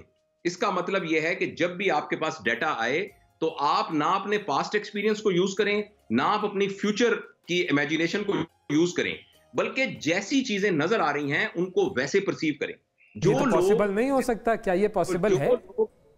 जो लोग मेडिटेशन करके और सेल्फ एक्चुअलाइजेशन की फेज पर पहुंच जाते हैं, वो चीजों को वैसे ही देखते हैं। मैं आपको एक मिसाल से बता सकता हूं। फर्ज करें आप मेरे सामने बैठे हैं और आपने एकदम मुझे डांटना शुरू कर दिया और मुझे बहुत सख्त सुस्त कहना शुरू कर दिया। अब ये डाटा जब मेरे अंदर आया तो आपके बारे में मेरी एक राय बनी, जिसके नतीजे में मैंने रिएक्ट करके शाउट करना शुरू कर दिया। ये वो है शख्स जो कि लेंस के थ्रू देख रहा है। लेकिन जिस बंदे ने तरबियत करके ये लेंस हटा दिया है, वो ये कहेगा कि ये इन्होंने मेरे ऊपर शाउट किया है, आखिर ये बेचारे किस तकलीफ में थे, आखिर ये क्यों इतने हर्ट हुए कि इन्हें मेरे ऊपर शाउट करना पड़ा। अच्छा, अब ये जो सोच डेवलप होगी ना, ये एक मस्बत सोच होगी। और अगर लेंस ही हुआ ना, इस तरह सोचना, एक लेंस ये हुआ ऐसे सोचना कि भाई इन्होंने मुझे नेगेटिव बात की है तो अब मैं नेगेटिव रिएक्ट करूंगा क्योंकि मुझे पता है कि ये आदमी सही नहीं है, मुझे शोर मचा रहा है मुझ पर। और एक लेंस ये हो गया कि मैं ये सोचूं कि क्यों ये ऐसा कर रहा है, तो मैं पॉजिटिवली उसकी तरफ जाऊंगा। तो क्या इसको हम लेंस नहीं कह सकते? लेंस हटाना तो मेरे ख्याल में शायद थॉट्स को खत्म कर देना होगा। जो मैं आपको पहले मैंने अर्ज किया ना, अब मैं थोड़ी सी, अगर मुझे इजाजत दें, मैं 1 मिनट में बात मुकम्मल कर लूंगा। देखिए, बात है, एक तरीका यह है कि लेंस को हटा दीजिए। इससे मुराद यह है कि मैं जो डाटा मुझे मिलता है, मैं उस डाटा को ऑन फेस ऑफ इट समझूं और उसमें अपना बायस ना लेके आऊं। और जैसा कि आपने खुद बताया कि ये बहुत मुश्किल होगा, तो ये लेंस के बगैर जो डाटा सामने मौजूद है, यानी आपने मुझे डांटा तो मैंने ये कहा, मैंने आपसे आर्गू किया कि आप मुझे समझाइए तो सही कि आखिर आप मुझे क्यों डांट रहे हैं। ये लेंस के बगैर है। लेकिन एक और तरीका भी है जो मेरे जैसे आम लोगों के लिए है तब्दील होने का सोच को, वो ये है कि ये जो लेंस है, इस लेंस को चेंज कर दिया जाए। और इसको लेंस को चेंज करना कभी भी शॉर्ट टर्म काम से नहीं होता। लेंस के चेंज करने का मतलब है मैं अपने आप को बदल दूं। लिहाजा जिस शख्स को ये ख्वाहिश है कि वो अपनी सोचों को मनफी से मस्बत कर दे, वो अपने ऊपर मेहनत करना शुरू कर दे। और अपने ऊपर मेहनत मतलब देखिए ना, आप अगर मुझे चेंज करना चाहते हैं तो उसकी पहली रिक्वायरमेंट होगी कि आप मुझे जानिए कि मैं कौन हूं, जावेद इकबाल आखिर है कौन। लिहाजा अगर जावेद इकबाल अपने आप को चेंज करना चाहता है तो उसकी रिक्वायरमेंट यह है कि पहले जावेद इकबाल अपने आप से तारुफ करे कि जावेद इकबाल है कौन। तो लिहाजा अगर कोई टेक होम मैसेज हमारे सुनने वाले हमारी इस गुफ्तगू से लेना चाहें तो वो ये मैं उनसे अर्ज करूंगा कि अगर आपको ये लगता है कि आपकी सोचें मनफी हैं, आप रोजाना 15-20 मिनट निकालिए अकेले में और अपने आप से तारुफ हासिल कीजिए। खामोश, इसको आप मेडिटेशन कह लें, इसको आप मुराकबा कह लें, इसको कोई स्पिरिचुअल नाम न दें, इसको कहें कि यकसुई से बैठ के सेल्फ रिफ्लेक्ट करें और अपने आप से तारुफ पैदा करें। सेल्फ रिफ्लेक्शन का मतलब ये कि आप अपनी खामियों और अपनी खूबियों पर नजर डालें, अपने गिरेबान में झांकें कि मैं क्या हूं, कैसे जिंदा रहता हूं, मेरे तौर अतवार तरीके क्या है, मेरा बर्ताव क्या है लोगों से। अब इसमें एक दो और चीजें भी आ जाती है ना। अब अगर आप अपने आप को तब्दील करना चाहेंगे तो आप एक तो अपनी स्पिरिचुअल सेंस में अपने कैरेक्टर को चेंज करेंगे और उस कैरेक्टर को चेंज करने के लिए कुछ चीज़ें चाहिए होंगी आपको, एक्सटर्नल इन्फ्लुएंसेस चाहिए होंगी आपको, इल्म चाहिए होगा आपको, उसकी ज़रूरत होगी, अखलाकियात की तरबियत की ज़रूरत होगी, पॉजिटिव कंपनी की ज़रूरत होगी, उन लोगों की ज़रूरत होगी कि जो पॉजिटिव हों। वरना अगर आप आइसोलेशन में अपने आप को सिर्फ तब्दील करना चाहें तो क्या ये पॉसिबल होगा कि आइसोलेशन में हम अपने आप को तब्दील कर लें?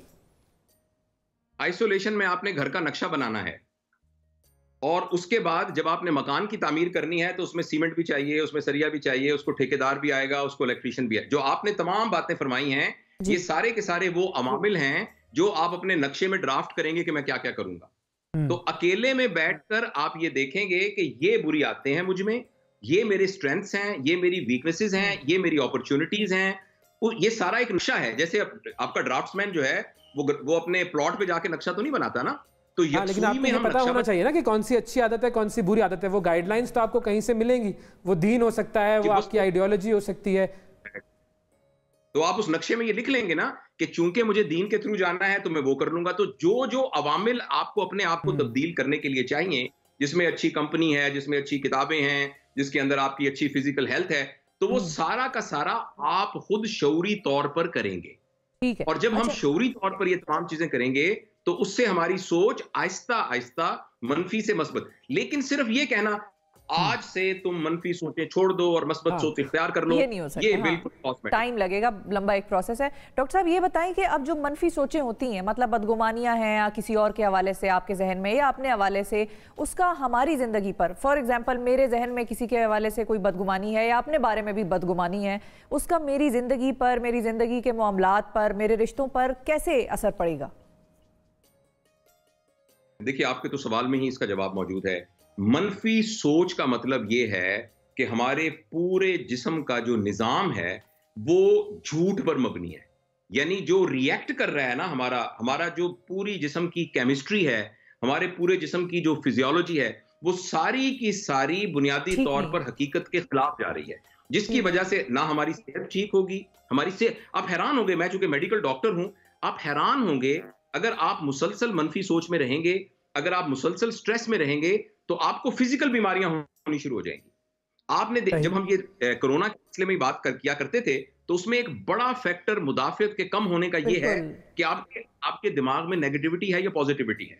अगर हमारे दिमाग के अंदर मनफी सोच होगी, हमारा रवैया मनफी होगा और हम अपने एक्सटर्नल वर्ल्ड के साथ इन हार्मनी नहीं होंगे, हमारी सेहत ठीक नहीं होगी, हमारे एहसासात ठीक नहीं होंगे, हमारे जज्बात ठीक नहीं होंगे, हमारे ख्यालात ठीक नहीं होंगे। और ऑब्वियसली जैसे आपने भी फरमाया था, हमारी स्पिरिचुअलिटी मैं किसी मजहबी रेफरेंस से नहीं कह रहा, spirituality in terms of our purpose of life, जो हमारा जिंदगी में क्या सही है क्या गलत है, वो पर्पस ही टोटल डिस्टॉर्ट हो जाएगा अगर हम मनफी सोच में होंगे। तो बहुत शुक्रिया डॉक्टर जावेद इकबाल साहब, बड़ी अहम गुफ्तगू थी कि वाकई किस तरीके से अपनी ज़िंदगी में मस्बत सोचें लाए। अल्लाह ताला हम सबको मनफी सोचों से, मनफी लोगों से दूर रखे और मस्बत सोच रखने वाला और मस्बत सोच को फैलाने वाला और मस्बत माहौल बनाने वाला बनाए। आमीन आमीन। बिल्कुल, ठीक है जी, एक ब्रेक ले लेते हैं। बिल्कुल, एक ब्रेक पर जाना है हमें नाजरीन, और जब ब्रेक से वापस आएंगे तो मनफी सोच के साथ नहीं बल्कि मस्बत सोच के साथ आप भी वापस आइएगा। प्रोग्राम में बहुत कुछ अभी बाकी है।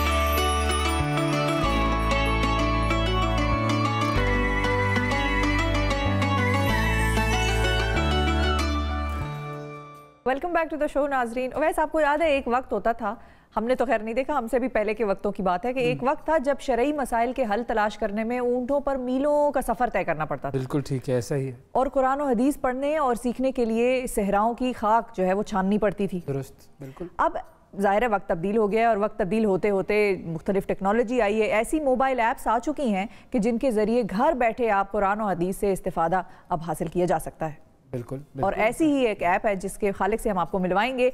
ऐप जो है उसका नाम है इस्लाम 360। इस्लाम 360 ऐप। इस ऐप में आप कुरान करीम पढ़ सकते हैं, सुन सकते हैं, कुरान करीम का उर्दू तर्जुमा पढ़ सकते हैं, उर्दू तर्जुमा सुन सकते हैं, मुख्तलिफ तर्जुमे हैं जो कि आप वहाँ पर देख सकते हैं। फिर सहाय सित्ता जो अहादीस की मुस्तनद कुतुब हैं वो उर्दू तर्जुमे के साथ पढ़ सकते हैं। कुरान करीम से मुताल्लिक कुछ भी आप लिख कर सर्च कर सकते हैं। अगर आप इसमें उर्दू में झूठ लिखेंगे मिसाल के तौर पर, तो झूठ से मुताल्लिक तमाम आयात, तमाम अहादीस आपके सामने आ जाएंगे। बहुत सारे ऐसे फीचर्स हैं इस ऐप के जो कि इस्लाम के मुताल्लिक जब हम जानना चाहें तो उस मामले को आसान कर देते हैं। ये इस ऐप बनाई है जाहिद चीपा साहब ने, इनसे हम आपकी मुलाकात करवाते हैं। अस्सलाम वालेकुम जाहिद साहब।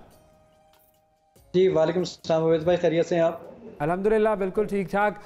जाहिद, सबसे पहले तो ये बताइए कि हमने पिछले रमज़ान भी आपको अपने प्रोग्राम में मदऊ किया था और इस ऐप के हवाले से आपने लोगों को बताया था, तो अगर एक मरतबा फिर आप हमारे नाजरीन को ये बताएं कि ये जो इस्लाम 360 ऐप है इससे किस तरीके से लोग इस्तिफ़ादा हासिल कर सकते हैं और अब तक कितने डाउनलोड्स हो चुके हैं इसके? अच्छा, बेसिकली इस ऐप के अंदर ये है कि आप कुरान मजीद और अहादीस मुबारक अगर सिर्फ नॉर्मली पढ़ना चाहते हैं, मेरा दिल करता है कि आज मैं कुरान मजीद की तिलावत करूं, तो वो भी इसके अंदर मुमकिन है। आपके इसमें सबसे इंपॉर्टेंट चीज़ ये थी कि हम कोई मौजू तलाश कर सकें। देखिए, होता ये है कि मैं अपने बेटे को बोलता हूँ बेटा झूठ बोलना बुरी बात है, अल्लाह ताला कुरान में फरमाता है। तो बेटा पूछता है बाबा जान कहाँ लिखा, ज़रा मुझे दिखाइए। अब बाबा जान को वो आयत तो मालूम ही नहीं है, या आप परेशान हो रहे हैं और अब आपने ढूंढना है कि सब्र से रेलिवेंट आयत कहाँ पर है। आज आप एक मौजू कर रहे हैं जनाब, आज आपका मौजू था जनाब ईमानियात के ऊपर, अब इसके ऊपर आपके कोई टॉपिक तैयार करना, तो ये सारी चीज़ें अब एक सिंगल क्लिक पर मौजूद हैं।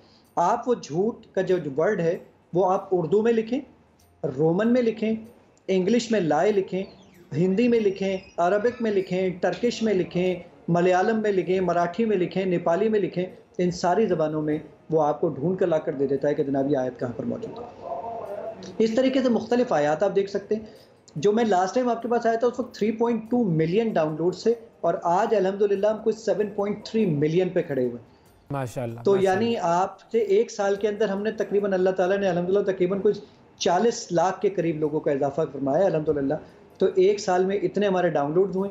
और दूसरी चीज़ ये हो कि इस वक्त हम वर्ल्ड नंबर 3 रैंक पर आ गए अल्हम्दुलिल्लाह। अच्छा। और पाकिस्तान नंबर 1 है हम अल्हम्दुलिल्लाह। जी हाँ, वर्ल्ड नंबर 3 रैंक की ऐप है। और गूगल ने अभी ऑफिशियली तकरीबन कोई एक हफ्ता पहले 5 मिलियन का टैग लगा दिया है जो कि प्ले स्टोर पे मौजूद है। जब भी आप जाके प्ले स्टोर पे लिखेंगे इस्लाम 360 तो 5 मिलियन का टैग आपको नज़र आएगा। और मैं एक बहुत इंपॉर्टेंट बात बताऊं अपने नाज़रीन को कि पूरी दुनिया में जो लाखों ऐप्स हैं प्ले स्टोर के ऊपर, उसमें सिर्फ 4800 ऐसी ऐप हैं जिस पे ये 5 मिलियन का टैग लगता है। और पाकिस्तान में इस तरह की तकरीबन 8 एप्लीकेशन है जिस पे 5 मिलियन प्लस का टैग लगा है, उसमें से एक इस्लाम 360 शामिल है। ये तो बड़े एक एक्सक्लूसिव क्लब में एक तरह से शामिल हो गई है ये ऐप, इतना इसको डाउनलोड किया गया और ज़ाहिर फीचर्स फिर इसके ऐसे आसान और सहल हैं, आसानी से इसको यूज़ किया जा सकता है। अच्छा, ये जो आपने सर्चिंग का फीचर बताया ये कुरान करीम की आयत के हवाले से ही है और अहादीस के हवाले से भी ऐसा ही है कि अगर हम सर्च करना चाहें कि झूठ पर या सब्र पर मिसाल के तौर पर कौन कौन सी अहादीस हैं? जी बिल्कुल ऐसा ही है। आप अहादीस में जो इस वक्त तकरीबन 78,000 अहादीस हैं, इसके अंदर 9 अहादीस की किताबें इसके अंदर मौजूद हैं। आप उसमें उर्दू में लिखें, आप उसमें इंग्लिश में लिखें, तो वो सारी की सारी आपको अहादीस भी वही 3 सेकंड के वक्त के अंदर ढूंढ कर ला कर दे देता है। एक बहुत इंपॉर्टेंट काम जो हमने किया है वो काम ये किया है कि आर्टिफिशियल इंटेलिजेंस ये है कि आप इससे बातें करें और ये आपसे बातें करेगा। वो किस तरीके से होता है वो जरा आप देखिए। दिल के सुकून के लिए सूरह फातिहा की तिलावत करें।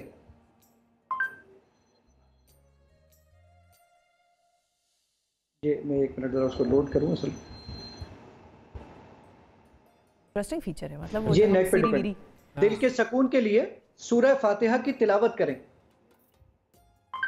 तर्जुमे के साथ या तर्जुमे के बगैर? तर्जुमे के साथ।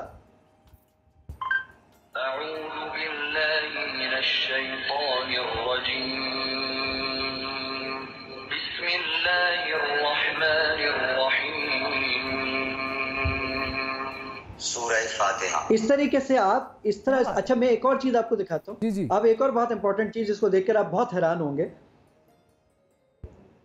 दोस्तों के साथ बहस हो रही है, हदीस में तलाश कर देंगे। आप कौन सी हदीस की किताब में तलाश करना चाहते हैं? तिरमिज़ी। आप सुनन तिरमिज़ी में क्या तलाश करना चाहते हैं? नमाज। नमाज के मुतालिक कैमरा पता नहीं इसको दिखा सके ना दिखा सके, लेकिन 453 अहादीस हैं जो नमाज के मुतालिक आपकी स्क्रीन पर मौजूद हैं। इस तरीके से आप बोलकर बातें कर कर, भले आप पढ़े लिखे हैं या अनपढ़ हैं, आपके लिए बहुत आसान है कि इस तरीके से आप इस पे काम कर सकते हैं। क्या बात है। यानी कि बुजुर्गों के लिए भी और बड़े मजे की बात है। उनको अक्सर ये प्रॉब्लम होती है कि नजर सही तरीके से नहीं आता या फोन उस तरह से ऑपरेट करना नहीं आता, स्मार्टफोन, तो वो बात करके अपने काम की मतलब की चीजें इससे अखज़ कर सकते हैं। और ये तो आपके साथ एक इंसान आ गया ना एक तरीके से। अब आप उससे बातचीत करते हुए अपनी दीनी जो भी आपको जरूरियात हैं उस हवाले से मालूमात ले सकते हैं उससे। ड्यूरिंग द ड्राइविंग, बल्कि उवैस भाई ड्यूरिंग द ड्राइविंग अगर आप इसको कहते हैं ना कि ओके इस्लाम जरा सूरह फातिहा की या सूरह यासीन की तिलावत स्टार्ट कर दे, तो वो स्टार्ट कर देता है। आप कहते हैं अच्छा रुक जाओ, अब सूरह रहमान स्टार्ट कर दो। तो ये सारी चीजें होती हैं। बल्कि नेक्स्ट स्टेप के अंदर हम ये काम कर रहे हैं, आप जब अपना मोबाइल फोन अब जो अनलॉक होता है वो आपकी फेस डिटेक्शन की बेसिस पर होता है कि आपका वो फेस डिटेक्ट करता है और उसके बाद अनलॉक कर देता है। अब हम ये काम करेंगे कि जब आप सुबह उठ के अपना मोबाइल फोन उठाएंगे तो हम ये डिटेक्ट कर लेंगे कि आप दुनिया में सिर्फ 7 फेस एक्सप्रेशन होते हैं, जिसमें एंग्जाइटी होती है, सैडनेस होती है, हैप्पीनेस होती है, सारी चीज़ें होती हैं। तो हम इसमें क्या काम करेंगे, हम ये गेट कर लेंगे कि आज जब सुबह सो के उठे हैं तो आप परेशान उठे, तो आज हम आपको 3 आयात सब्र से रेलेवेंट भेज देंगे। आप जब सुबह सो के उठेंगे, हम देखेंगे खुश उठे, तो हम आपको 3 शुक्र वाली आयात भेज देंगे। ये हम दूसरा काम कर रहे हैं। मूड तीसरा काम हम ये कर रहे हैं जी, मूड रिकग्निशन होगी। और तीसरा काम हम ये कर रहे हैं कि हम कुरान मजीद का 104 ज़बानों का सर्च इंजन बना रहे हैं, जिसमें से 19 ज़बानों पर अल्हम्दुलिल्लाह हम काम मुकम्मल कर चुके हैं। क्या बात है, माशाल्लाह, क्या बात है। अच्छा, मुबारकबाद इस पे तो डिजर्व करते हैं। बिल्कुल बिल्कुल, वाकई। अब मुबारकबाद तो हम दे सकते हैं, बाकी अजर तो अल्लाह ताला ने देना है, वो सबसे ज़्यादा अजर देने वाला है। अच्छा, अब मैंने इसको कल अपडेट किया था अपने मोबाइल पर, कल या परसों, तो ये जो वॉइस वाला फीचर है ये मेरे पास आ गया होगा। अब ये अपडेटेड अवेलेबल है ये सबके पास? जी, ये वॉइस वाला फीचर अल्हम्दुलिल्लाह तकरीबन हम 1 साल पहले डाल चुके, और ये अब आपके पास वैसे ही मौजूद है। इसमें एक और चीज़ भी मौजूद है कि जब हम बड़े हो जाते हैं ना, हमारी तजवीद ख़राब हो जाती है कुरान मजीद की। बिल्कुल। अब आप अपने बिस्तर पे बैठे हैं, अब आपने कहा यार मैं कुरान मजीद की कुछ अपनी तजवीद बेहतर करता हूँ, तो अब आप जब इसको पढ़ के सुनाएंगे अल्हम्दुलिल्लाह रब्बिल आलमीन, अगर आप बिल्कुल ठीक पढ़ेंगे तो ये बोलेगा बिल्कुल ठीक पढ़ा, और गलत पढ़ दिया होगा आपने तो वो पर्टिकुलर वर्ड को वो रेड कर देगा कि ये पर्टिकुलर वर्ड आपने सही नहीं पढ़ा। अच्छा, अब मतलब ये कि वो जो बच्चों को पढ़ाने के लिए मौलवी साहब आते थे, जो उनकी तजवीद और क़िरात सही करते थे, तो वो काम भी अब ये ऐप कर देगी। ज़ेर ज़बर के नकाइस जो हम पढ़ते हुए हो जाती है, ज़ेर ज़बर के जो नकाइस हैं। मैं एक चीज़ आपको दिखाता हूँ, अब ये देखिए ज़रा, मैं यहाँ पर आता हूँ सूरह इखलास में आ गया, और यहाँ पर आकर मैंने ये अल्लाहु समद का, मैंने ज़रा मुझे पढ़ के सुनाओ कैसे पढ़ते हैं।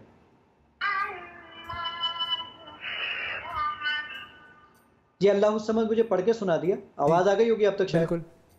अच्छा, मैं अब इसको गलत पढ़ूंगा तो देखिएगा ये इसको रद्द कर देगा। लम यलिद वलम यूलद। अगर ये स्क्रीन पर आपको पता नहीं नजर आ रहा है कि नहीं आ रहा, रेड हो गया, जी, लाल हो गया ये। हाँ। अब मैं इसको सही पढ़ूंगा तो जरा देखिएगा क्या करता है। अल्लाहु समद, और अगर आप स्क्रीन पर देखें तो आपको नजर आ रहा है ग्रीन आ रहा है। बिल्कुल इस तरीके से आपकी तजवीद को ये बेहतर कर देता है अल्हम्दुलिल्लाह। ये वाला फीचर भी हमने अपलोड कर दिया अल्हम्दुलिल्लाह। अच्छा, अब ये जब आप इतनी सारी ज़बानों के फीचर्स इसमें डाल रहे हैं तो फिर तो आप तो इंटरनेशनल कोलैबोरेशन के साथ काम कर रहे होंगे फिर? जी हाँ, बहुत सारी इंटरनेशनल कोलैबोरेशन के साथ काम कर रहे हैं। इवन अल्हम्दुलिल्लाह मैं 3 दफ़ा 1-on-1 इमाम काबा से मिल चुका हूँ। हरम के लिए एक प्रोजेक्ट पे काम कर रहे हैं अल्हम्दुलिल्लाह, फ्री ऑफ कॉस्ट अल्हम्दुलिल्लाह। ये सिर्फ अपनी और अपने अम्मा अब्बा की बख्शिश के लिए अल्हम्दुलिल्लाह। तो अब हम मुख्तलिफ ऑर्गेनाइजेशंस के साथ इसमें मिलकर काम कर रहे हैं कि जनाब के जिसके अंदर हम दुनिया की मुख्तलिफ ज़बानों को इंटीग्रेट करेंगे। और एक और बहुत इंपॉर्टेंट काम कर रहे हैं, वो कर रहे हैं आर्टिफिशियल इंटेलिजेंस पर। वो काम क्या है, जरा छोटी सी बात अब सुनिएगा जरा। मैं घर पहुंचता हूँ और अपनी बीवी से अज़राए मजाक कहता हूँ कि मेरी माँ खाना ले आओ। अब मैं उससे पूछूं इस्लाम 360 हुआ ये कि मैंने अपनी बीवी को अज़राए मजाक कहा मेरी माँ खाना ले आओ, तो बताओ मेरा निकाह तो नहीं टूट गया? अब वो आगे से आपको जवाब देगा कि भाई इसको अरबी में ज़िहार कहते हैं, कुरान में ये आयत सूरह मुजादिला में मौजूद है, अहादीस में इसका जिक्र यहाँ मौजूद है, बाकी आप उलमा से इस पर मशवरा कर लीजिए। अच्छा, गुड। यानी आप इससे बात करेंगे और वो फिर आपको एक कंक्लूड करके एक तमाम चीजें ला कर दे देगा इंशाल्लाह। मसाइल क्या हल है पूरा का पूरा इस ऐप में मौजूद। बल्कि अब तो मेरे ख्याल में आप इसके साथ पीछे जो है वो बैक एंड पर उलमा को कनेक्ट भी कर सकते हैं, ताकि डायरेक्टली फिर उलमा से भी कनेक्शन इस ऐप के थ्रू हो जाए। जी, इसके ऊपर सेकंड फेज के अंदर हम यही काम कर रहे हैं कि हम इस्लाम क्यूए बना रहे हैं, इस्लाम 360 क्यूए बना रहे हैं, जिसमें अल्हम्दुलिल्लाह उलमा इसके साथ बैठेंगे और जो लोग सवालात पूछेंगे तमाम मसालिक वो पूछेगा, जी मैं ये सवाल अहले तशय्युअ से पूछना चाहता हूँ, ये मैं अहले सुन्नत वल जमात से पूछना चाहता हूँ, अहले हदीस से पूछना चाहता हूँ, वो सिर्फ बताएगा और फिर वो डायरेक्टली सवाल वहाँ फॉरवर्ड हो जाएगा और उसका रेलेवेंट जवाब उस शख्स के मोबाइल फ़ोन की स्क्रीन पर अल्हम्दुलिल्लाह नजर आएगा। वाह वाह वाह, माशाल्लाह, ज़बरदस्त। ये तो बहुत ही एक तरह से मतलब हमारे लिए आसानी ही आसानी हो गई है। आप अंदाजा लगाएं आजकल के दौर में दीन की ये जो खिदमत की है इन्होंने, मतलब हर घर में पहुंचा दिया है हर मसले का हल, और चाहे वो कुरान पढ़ने से लेकर आपके जो दीनी जो फ़िक़ही मसाइल होते हैं सबका, तमाम चीज़ें। अच्छा, अब इसमें दो चीज़ें आ जाती हैं, दो सवाल जो मेरे जहन में आते हैं। एक तो ये कि अभी भी ये फ्री ऐप है, इसमें कोई पेड फीचर्स भी हैं, जैसे वो होता है कि कुछ फिर फ्री फीचर्स होते हैं, कुछ पेड फीचर्स होते हैं, ऐसा कुछ मामला है? जी देखिए उवैस भाई, इसके अंदर इस एप्लीकेशन पे ये एप्लीकेशन टोटली एब्सोल्युटली फ्री है। अब जब इसके ऊपर हमने एंड्रॉइड के ऊपर क्या काम किया है, एंड्रॉइड पर हमने एक टैग लिखकर लगाया है कि भाई अगर आप वॉलंटरीली इस पे कुछ पेमेंट करना चाहते हैं, वजह यह है कि इस एप्लीकेशन को चलाने के लिए हर महीने तकरीबन 9.5 लाख रुपए तक का खर्चा आता है। जो ये ऑडियो आप डाउनलोड करते हैं ना फ्री में, जैसे मैंने अभी जो ये वॉइस वाला काम किया, तो गूगल इससे हमसे पैसे चार्ज करता है। मैंने अभी 3 दिन पहले ही 2,48,000 रुपए का बिल भरा है इसके ऊपर, तो इसके ऊपर हम पैसे भरते हैं।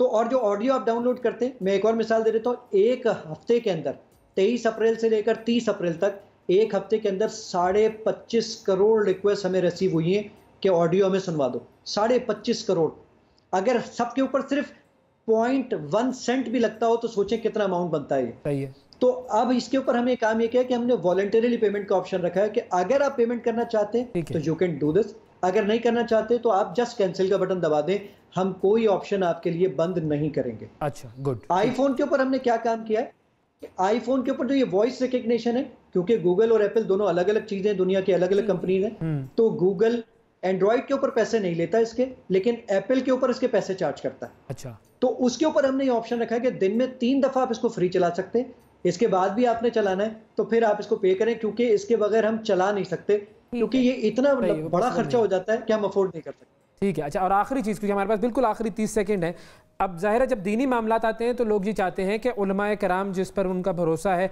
उनकी बैकिंग हासिल है इस ऐप को, उनसे ये मुस्तनद शुदा है, इस हवाले से कोई वेरिफिकेशंस वगैरह हुई हुई हैं कि हाँ जो भी मालूमात आ रही है सर्टिफिकेशंस की, जी ये बिल्कुल सही डेटा आ रहा है इसके अंदर।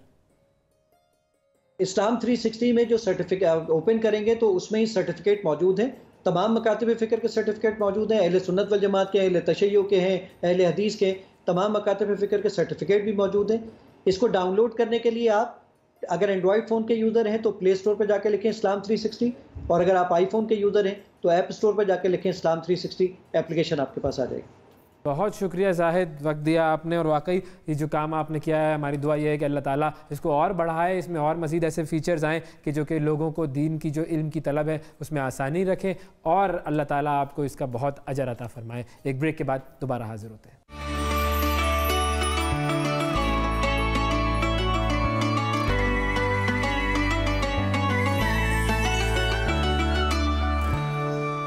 Welcome back to the show नाजरीन। अब वक्त हुआ है प्रोग्राम में उस घड़ी का कि जिसका हम दोनों को बड़ी बेताबी से इंतजार होता है। आयशा ने हमें ज्वाइन कर लिया। आयशा, अस्सलाम वालेकुम। वालेकुम सलाम, अस्सलाम वालेकुम नाजरीन, क्या हाल चाल हैं? उम्मीद करती हूँ सब खैरियत से होंगे अपने घरों में, और इस टाइम अफ्तारी की तैयारी कर रहे होंगे। बिल्कुल खैरियत से हैं, सब खैरियत से हैं, आपकी खैरियत भी नेक मतलूब है। और अब जब आप खाना बनाएंगी तो फिर देखते हैं कि खैरियत रहती है या नहीं रहती है। नहीं रहनी चाहिए, और मतलूब ही मतलूब हो जाएगी। मुर्गियों की खैरियत नहीं होती ना, ये इतना मुर्गियां इन्होंने बनाई हैं हमारे 10-12 दिन की ट्रांसमिशन में कि मुर्गी वाले अब हड़ताल करने वाले।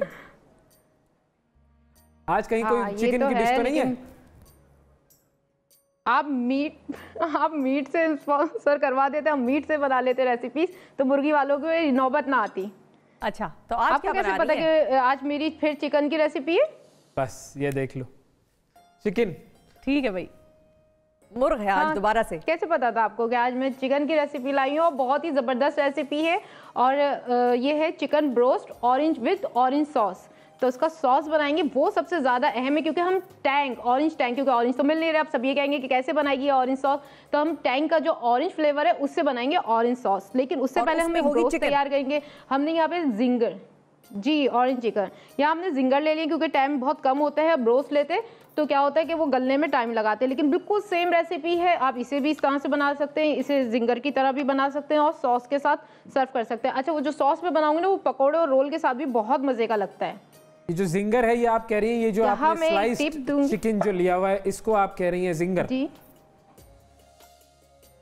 जिंगर, ये जिंगर बर्गर की पीस होते हैं, ठीक है, चिकन के बोनलेस पीस होते हैं और उसको जिंगर कटिंग कहते हैं। जिंगर के लिए जब हम बनाते हैं तो उसमें काम आते हैं, इस तरह के ना जिंगर बर्गर जो होते हैं उसमें जाते हैं। अच्छा, यहाँ मैं बताती हूँ, जो बाजार जैसा टेस्ट आता है और लोग कहते हैं हमारे क्यों नहीं जूसी होते अंदर से, क्यों नहीं मज़ा आता, वो खुश ड्राई रहते हैं, तो उसके लिए एक बटर मिल्क यूज़ करते हैं, लेकिन वो हर जगह आसानी से नहीं मिलता। और अब हालात भी ऐसे हैं कि बाहर निकलें फिर एक रेसिपी के लिए लेने जाएँ, तो उससे बेहतर उसे घर में तैयार करें। दही सबके घर में होती है, हम दही शामिल कर देते हैं।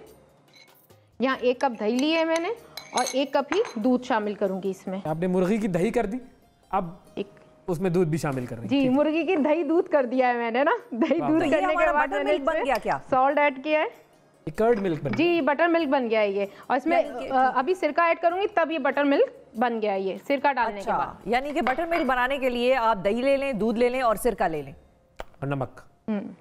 जी, सिरका ले लें, नमक डाला है इसमें मैंने, ताकि अच्छा सा अंदर भी नमक का एक टेस्ट आ जाए। और मैं इसमें थोड़ा सा शामिल करूंगी 1 चाय के चम्मच के बराबर पेपरिका पाउडर। इससे क्या होगा, बहुत अच्छा सा कलर भी आएगा, बहुत अच्छा सा टेस्ट भी आएगा। बाकी मैं बताऊंगी कि जब मैं इसके ऊपर कोट बनाऊंगी और इसका बैटर बनाऊंगी, उसमें भी तैयार करूंगी। ये तो वो चीज़ हो गई जो चिकन को अंदर से बहुत जूसी बनाएगी और बहुत ही अच्छा सा टेस्ट देगी। इसे बना के हमने सिंपल रख देना है। इसे आप ओवरनाइट भी रख सकते हैं, या आप इसे 2 घंटे के लिए लाजमी, तो 2 घंटा तो लाजमी है। ठीक है, अब हम इस पर जो कोट करेंगे, किसका ड्राई आमेज़ा बनाऊंगी और एक किसका लिक्विड, तो इसमें हम क्या क्या शामिल करेंगे वो मैं आपको बताती हूँ। बिल्कुल सेम रेसिपी जाएगी। अच्छा, जो मैं लिक्विड के लिए ले रही हूँ उसमें मैंने आइस डाल ली, क्योंकि मुझे बहुत ठंडा बैटर चाहिए ताकि कोड अच्छा आए और क्रिस्पी बहुत अच्छा हो। तो उसमें हम 2 खाने के चम्मच कॉर्नफ्लावर यूज़ करेंगे, 2 खाने के चम्मच हम इसमें मैदा यूज़ कर लेते हैं, या मैंने टीस्पून लिया है, मैं टेबल स्पून ले लेती हूँ, वो शामिल कर देते हैं। साथ इसमें जाएगा पेपरिका पाउडर जो मैंने कहा था, वो शामिल कर देते हैं। 1 अंडा जाएगा इसमें। इसमें जाएगा चिकन टिक्का मसाला ले रही हूँ, बहुत अच्छा इसमें फ्लेवर देगा। साथ इसमें लहसुन अदरक का पेस्ट शामिल कर रही हूँ। ये ड्राई में बस क्या ड्राई जो हम बनाएंगे उसमें लहसुन अदरक का पेस्ट नहीं जाएगा, और दूसरा उसमें सिर्फ 1 अंडा नहीं जाएगा, बाकी बिल्कुल सेम यही वाला प्रोसेस रहेगा। थोड़ा सा सॉल्ट ऐड कर देते हैं, ब्लैक पेपर 1 टीस्पून, ये सब ऐड करके हम इसे पानी से इसका एक अच्छा सा बैटर बना लेंगे, ठंडा या चिल, क्योंकि मैंने इसमें आइस भी शामिल की हुई है।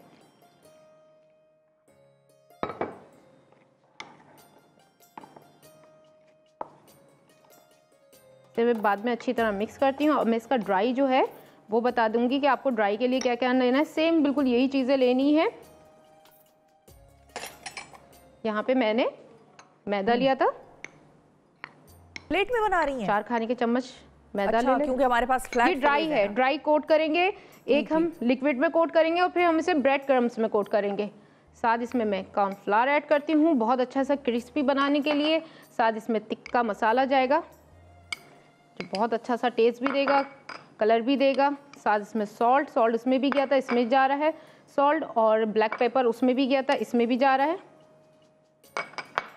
पेपरिका पाउडर, इसे ड्राई को भी हम इस तरह से अच्छी तरह मिक्स कर लेंगे। ठीक है, आप इसे मिक्स कीजिए, हम जब तक एक और अहम मामले की तरफ बस एक कढ़ाई रखती हूँ मैं और इसमें मिज़ान कुकिंग ऑयल गर्म करने रख देती हूँ ताकि हम इसे फिर फ्राई करें। सही है, ठीक है, बिल्कुल ठीक है, आप इसको फ्राई की तरफ लेकर जाएं। हम बात करते हैं एक सर्वे की जिसके मुताबिक पाकिस्तान में 52% लोग हाई ब्लड प्रेशर के मरीज हैं, जबकि दिल के अमराज पाकिस्तान में इंसानी हलाकतों की सबसे बड़ी वजह है। माहिरीन के मुताबिक पाकिस्तान में आज पैदा होने वाले 1/3 बच्चों को मुस्तकबिल में अमराज कल्ब का सामना करना पड़ सकता है, और इसी तरह खून में कोलेस्ट्रॉल की मिकदार बढ़ना भी आम बीमारी है। इन बीमारियों में मुब्तला अफराद रमज़ान कैसे गुजारें, क्या दिल के अमराज में मुब्तला अफराद और हाई ब्लड प्रेशर के मरीजों को रोज़ा रखने से कोई ख़तरा है, इस पर हम बात करेंगे कंसल्टेंट कार्डियोलॉजिस्ट डॉक्टर सद अली सलीम साहब से। अस्सलाम वालेकुम। वालेकुम अस्सलाम। असद साहब, सबसे पहले तो ये बताइए कि ये हम क्योंकि 2-3 अलग अलग बीमारियों की बात कर रहे हैं, तो सबसे पहले हम हाई ब्लड प्रेशर की बात कर लेते हैं कि हाई ब्लड प्रेशर के जो कॉजेज़ हैं वो भी थोड़ा सा बता दीजिए, और फिर ये बताइए कि रमज़ानुल मुबारक में उन लोगों को क्या एहतियात करनी चाहिए। हाई ब्लड प्रेशर की जो सबसे अहम कॉज तो आपकी जेनेटिक है जी। 90% जो पेशेंट्स होते हैं उनकी फैमिली हिस्ट्री होती है हाई ब्लड प्रेशर की, उनके पेरेंट्स की, that is the biggest cause. जो 10% जो पेशेंट्स वो होते हैं जिनको किडनी प्रॉब्लम्स होती हैं या ओवरवेट होते हैं, सॉल्ट इंटेक ज़्यादा होता है, तो ये इन चीज़ों से जो है ब्लड प्रेशर बढ़ जाता है। और भी there are hormonal disturbances also which can also cause high blood pressure. तो कॉजेज में तो यही है बेसिकली। अब रमज़ान मुबारक में रोज़े की जो मामलात हैं उसमें ये लोग कैसे एहतियात कर सकते हैं? रोज़ा रखना इनके लिए जो है कोई मुश्किलात का बायस तो नहीं होगा? इनफैक्ट ब्लड प्रेशर के लिए तो रोज़ा रखने से तो ब्लड प्रेशर को जो है बहुत ही अच्छा इफेक्ट पड़ता है। इनफैक्ट ब्लड प्रेशर जो है वो कम होता है रोज़ा रखने से, और इसमें कोई ऐसा प्रॉब्लम नहीं है, बल्कि हाई ब्लड प्रेशर के पेशेंट्स को चाहिए कि वो रोज़ा रखें जी। ठीक है, अच्छा, और कोलेस्ट्रॉल के हवाले से अगर हम बात करें, देखिए कोलेस्ट्रॉल के ऊपर भी जो है बड़ा ही अच्छा इफेक्ट होता है रोज़ा रखने से। आपका कोलेस्ट्रॉल लेवल कम होता है, मोर ओवर रोज़ा रखने से आपका वेट लॉस भी होता है, जिसका अगेन इम्पैक्ट कोलेस्ट्रॉल के ऊपर होता है। और अगेन ये जो हाई ब्लड प्रेशर, कोलेस्ट्रॉल, ये सब चीज़ें जो हैं आगे आपकी हार्ट प्रॉब्लम्स की मेन कॉजेज़ हैं। तो रोज़ा रखने से इन सब चीज़ों पे का इंसिडेंस कम होता है। तो कोलेस्ट्रॉल भी हमारी फैमिली से हमें ट्रांसफ़र हो रहा होता है, मतलब पेरेंट्स से बच्चों में आता है, जिस तरह से आप ब्लड प्रेशर का कह रहे हैं? देखिए, कोलेस्ट्रॉल का फेमिलियल हाइपरकोलेस्ट्रोलेमिया होता है। फैमिली हिस्ट्री से कोलेस्ट्रॉल लेवल बढ़ता है, आपका लिवर ज़्यादा कोलेस्ट्रॉल जनरेट करता है। लेकिन डाइट का भी बहुत ज़्यादा रोल है कोलेस्ट्रॉल के अंदर। हम ओवर ईट करते हैं और हमारी जो डाइटरी हैबिट्स हैं उसका भी इम्पैक्ट है, और लैक ऑफ एक्सरसाइज का भी इम्पैक्ट है कोलेस्ट्रॉल लेवल के ऊपर। तो रमज़ान में जो कुछ हम खा रहे होते हैं, क्या जो फ़ायदा हमें पूरा दिन, हाँ, जो पूरा दिन हमने फ़ायदा पहुंचाया होता है अपने जिस्म को, कोलेस्ट्रॉल के पेशेंट्स या जो ब्लड प्रेशर के पेशेंट्स हैं, कि उनका सारा जो मामला है ये कंट्रोल में हो जाता होगा रोज़े में, तो उसके बाद जब अफ्तारी होती है तो उसके बाद तो ये बिल्कुल मुतज़ाद एक सिचुएशन हो जाती होगी। हाँ जी, उसमें बहुत मुतज़ाद सिचुएशन इसलिए हो जाती है कि हम बहुत ज़्यादा, हमारा कल्चर ऐसा है कि हम फ्राइड चीज़ें बहुत ज़्यादा खाते हैं। पकोड़े के बगैर तो रोज़ा लोग खोलते नहीं हैं। तो वो ये कि ये जो फ्राइड चीज़ें हैं, और फिर प्लस एक और चीज़ जो बड़ी चीज़ इंपॉर्टेंट है वो ओवर ईटिंग है। मतलब आप ओवर ईट कर जाते हैं, उसका बहुत ज़्यादा इम्पैक्ट है। फिर एक और इम्पॉर्टेंट चीज़ है कि जो स्वीट ड्रिंक्स हैं उसका बड़ा इम्पैक्ट है।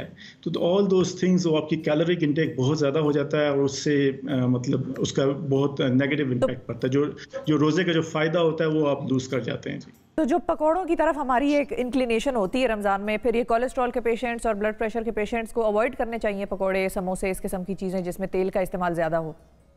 बिल्कुल, एब्सोल्युटली, फ्राइड चीज़ें सब परहेज़ करनी चाहिए। इसके अलावा आई थिंक जो दो बड़ी चीज़ें हैं, एक तो फ्राइड चीज़ें उनका परहेज़ करना चाहिए। दूसरा जो स्वीट ड्रिंक्स हैं, फिज़ी ड्रिंक्स हैं, कोक, पेप्सी, या लोग जो मीठे ड्रिंक्स हैं, वो उन सब चीज़ों का उनसे अवॉइड करना चाहिए। बाकी आप खाना खाएं और फ्रूट्स लें, फ्रूट चाट ठीक है, ये सब चीज़ें, लीन मीट्स ठीक हैं आपके लिए, चिकन ठीक है, फ़िश ठीक है, ये सब चीज़ें आप खा सकते हैं जी। ठीक है, और साथ वर्जिश हो तो फिर मामला बेहतर हो सकता है। अच्छा, हम आयशा की तरफ डॉक्टर साहब जाएंगे। आयशा आपकी तरफ आ रहे हैं, ये बताएं कि अब आपने इतनी देर में क्या चीज़ कर ली है? उम्मीद करते हैं कि जल्दी जल्दी आपने मामलात जो है अपने निपटा लिए उन्हें। जी बिल्कुल, मामला निपटाने की नौबत तक आ गए। मैंने चिकन जो कि यहाँ पे बटर मिल्क जैसे कि घर में ही बनाया है, हमने विस्तार से बना के उसे रखा था, उसमें से चिकन निकाल लिया। जो हमने ड्राई वो बनाया था हमने, इसका बैटर या अमेज़ा, उसमें हमने कोट किया। फिर हमने जो लिक्विड ठंडा ठंडा चिल वाला बनाया था उसमें हम कोट कर रहे हैं, और फिर उसके बाद हम ब्रेड क्रम्स पे कोट कर रहे हैं इसे ना। फिर उसके बाद हम इसे डीप फ्राई करेंगे, और फिर हम इसका टैंक से ऑरेंज सॉस बनाएंगे और उसके ऊपर कोट करेंगे इसे। तो पहले आप चिकन को किस चीज़ में कोट कर रही हैं? ये ड्राई वाले जो मैंने मैदा, कॉर्नफ्लावर और वो डाला था इसमें सारे मसाले, उसमें इस तरह से कोट किया। फिर लिक्विड में मैंने इसे कोट किया, जो ठंडे पानी में जिसमें आइस भी डाली हुई थी मैंने, ये क्रिस्पी करने के लिए, ताकि बहुत अच्छा क्रिस्पी सा बने। तो ये एक टिप होती है कि आप आइस वाला पानी ले, बिल्कुल ठंडा चिल, फिर ये आपने ऊपर से क्या डाला कोट करें। तो कोट भी आपका जी ऑरेंज क्या है? ये ब्रेड क्रम्स हैं। अच्छा ओके। और इन ब्रेड क्रम्स में कोई मिला हुआ तो नहीं है कोई चीज, सिर्फ सादा ब्रेड क्रम्स है ये, या इसमें भी कोई आपने अपनी कोई खास मसाले डाले? सादा है ये, बस ऐसे ही कलर का है ये। अच्छा। जी बस ये ऐसे ही ऑरेंज कलर का ब्रेड क्रम्स है ये। ठीक है, हाँ ये मिल जाते हैं आसानी से। आप ना मिले तो दूसरे कलर के ले लें, डिपेंड करता है कि आप क्या पसंद करते हैं, क्या चीज आपको अच्छी लग रही है, क्या मिल रहा है आजकल मिलने पे डिपेंड करता है। तो कोई अब ये लगाकर आपने सिर्फ इसको फ्राई करना है, तो यही ले। अब ये लगाकर आपने इसको सिर्फ फ्राई करना है? बस इसे फ्राई करूंगी मैं। हाँ ठीक है, फ्राई करके फिर इसका मैं सॉस बनाऊंगी, ऑरेंज सॉस। हम जरा डॉक्टर साहब से एक और सवाल कर लेते हैं। डॉक्टर साहब ये बताइएगा, डॉक्टर असद साहब, कि अमराज कल्ब के मरीजों को रमजान में क्या खास कोई एहतियात करनी चाहिए? में रोज़ा रखने में तो कोई प्रॉब्लम नहीं है उनको। कुछ ऐसे अमराज कल्ब होते हैं, जैसे वीक हार्ट के जो लोग हैं, उनको अपने डॉक्टर से पूछकर रोज़ा रखना चाहिए। लेकिन जो जनरल अदरवाइज जो लोग हैं, जिनकी को पहले कहीं एंजियोप्लास्टी हुई है, तो वो रोज़ा रख सकते हैं। लेकिन उसमें ये है कि अपनी मेडिसिन जो हैं वो उन्होंने रेगुलरली इस्तेमाल करनी है। और वो अगेन फ्राइड चीज़ें ओवर ईट ना करें, फ्राइड चीज़ें ना लें, और इसके अलावा स्वीट ड्रिंक्स ना लें, और ये इन चीज़ों ओवर ईटिंग ना करना, यही चीज़ें ज़रा, और अपनी रेगुलर एक्सरसाइज जारी रखें। बहुत शुक्रिया डॉक्टर असद सलीम हमारे साथ मौजूद थे। आपने सर बड़ी अहम मालूमात हमें दी, और लोगों को बड़ा ख्याल रखना चाहिए अपनी सेहत का। बिल्कुल, जान है तो जहान है। बिल्कुल बिल्कुल सही बात है। अच्छा जी, अब एक कॉलर की तरफ भी हम जाते हैं। सक्खर से कॉल है हमारे साथ, और कॉलर हैं जी महबूब साहब। अस्सलाम वालेकुम। क्या हाल है महबूब भाई, ठीक ठाक हैं आप? अल्हम्दुलिल्लाह खैर ठीक ठाक। जनाब प्रोग्राम देख रहे हैं आप हमारा? जी बिल्कुल, मैं रोज देखता हूँ ये प्रोग्राम। वाह वाह, क्या बात है, जबरदस्त। तो ये बताएं, कोई सक्खर में कोई अच्छी चीज, कोई खास चीज पकती है? सारी चीजें पकती हैं, पकाने वाला हो कोई? पकाने वाला आपके पास नहीं है क्या कोई? है? पकाने वाला है कोई आपके पास, या पकाने वाली? हाँ दोनों ही है। दोनों ही है, पकाने वाला भी है, पकाने वाली भी है? जी सर। वाह वाह वाह वाह, तो जरा तारुफ कराए ना उनका। है वो इस वक्त जो किचन में है, ज़ाहिर बात है किचन में होना चाहिए। बिल्कुल बिल्कुल, माशाल्लाह, अल्लाह उन्हें हमेशा जो है वो इसी तरीके से आपके लिए अच्छे अच्छे खाने पकाने वाला रखे। बिल्कुल। क्या पका रही हैं इस वक्त आपकी जो पकाने वाली है? तो चाट बन रही है मेरे पास, और ये मैंने आयशा बाजी से ये बात करनी थी कि इन्होंने जो है ये अंडा डायरेक्ट तोड़ कर डाला है। हाँ, तो अगर मिसाल के तौर, नहीं मेरी बात सुने, अगर मिसाल के तौर पर ये अंडा खराब होता तो फिर क्या करती? हाँ आयशा, क्या सवाल पूछा है महबूब साहब, आपके जहन में तो ओवैस की जहनियत पहुंच गई है। ओवैस भी इसी किस्म के सवाल पूछते हैं। महबूब साहब आप thank you for calling. Directly जो है वो अंडा ऐसे ही डाल दिया। आयशा जरा बताए ना। हाँ मैं क्या करती, वैसे तो देखिए फर्स्ट ये कि क्वालिटी से, खाने की चीजों पे क्वालिटी पे मैं बिल्कुल कॉम्प्रोमाइज नहीं करती, मैं गुड क्वालिटी चीजें लेती हूँ। तो एक तो मुझे पता था, मैं फ्रिज में रखती हूँ तो ये सही था। दूसरा ये कि अगर ये खराब निकल आता तो मैं क्या करती हूँ, उस बैटर को फेंकती और नया बनाती। तो पूरा आपने यही तो आपकी पूरी मेहनत जाया हो जाती ना। तो इसका मतलब ये है कि सही तरीका ये हुआ कि अंडे को तोड़ के। टाइम का जो मसला होता है ना, उसमें ये इशू होते हैं कि मैं अलग से बॉल और लूं, फिर उसमें तोड़ के देखूं, थोड़ा सा टाइम का इशू है, इस वजह से इस तरह का। महबूब साहब का फौरन शुक्रिया अदा करें आप।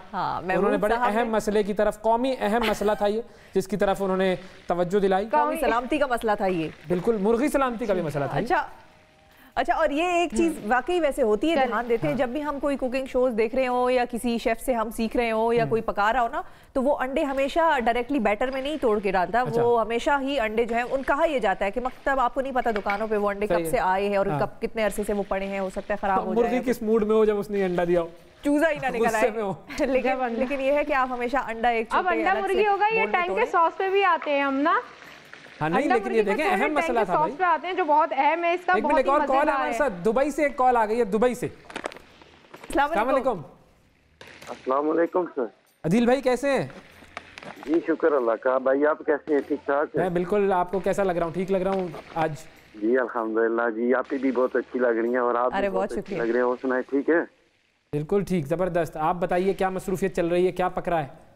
जी सर अभी तो पकोड़े समोसे और इसके बाद में कोल्ड ड्रिंक तो आपने बताया कि अच्छे नहीं होते रमजान में, तो इसलिए अभी हम पकोड़े।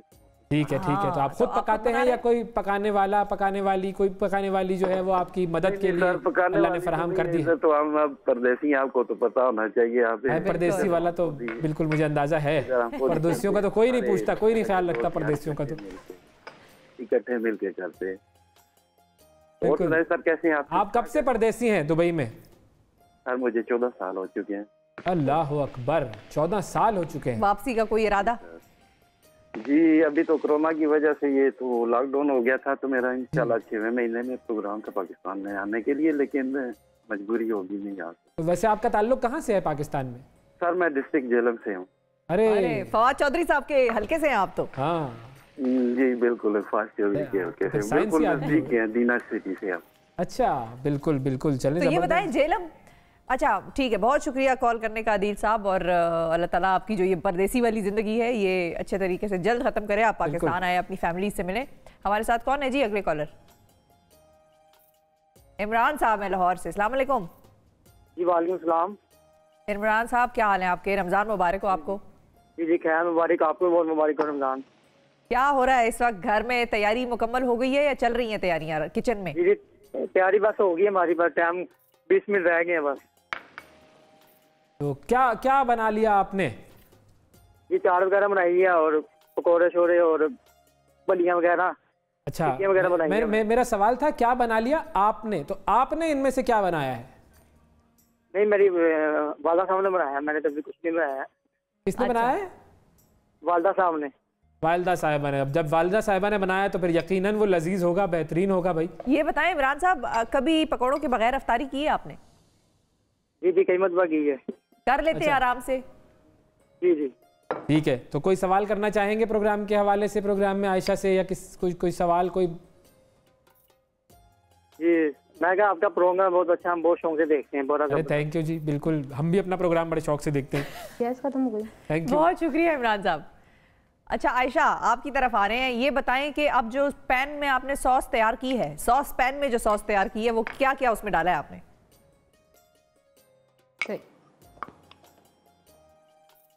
आयशा को आवाज आ रही है क्या? हाँ जी, सॉस के बारे में आ रही है। मैं काम में थी, बिजी थी, आवाज देती है ना किचन में जब कोई होता है आयशा, वैसे आवाज नहीं, आवाज तो फिर पहुंचेगी आयशा को आवाज। आयशा जी बिल्कुल, मैं इतना काम में बिजी थी अपनी रेसिपी में, क्योंकि आप तो चले गए थे तो मैंने ऑरेंज सॉस बना लिया था, आप बिजी थे। कैसे बनाएं? तो मैं यहाँ बताती जाऊँ कि मैंने यहाँ टैंक लिया था 6 खाने के चम्मच, 5 से 6 खाने के चम्मच आप टैंक ले लें, उसमें पानी ऐड किया था, चिली सॉस ऐड किया था, मैंने इसमें बेक पार्लर का केचप जो बहुत ही मजे का, पकौड़े खाएं आप केचप के साथ मजा आ जाएगा, वो शामिल किए है। तो मुझे चीनी डालने की जरूरत नहीं पड़ी, और क्योंकि टैंक में भी चीनी होती है, केचप में भी होती है। चिली सॉस ऐड किया था, यहाँ पे ब्लैक पेपर, सॉल्ट और थोड़ा सा पेपरिका मेरे पास बचा था तो वो भी डाल दिया।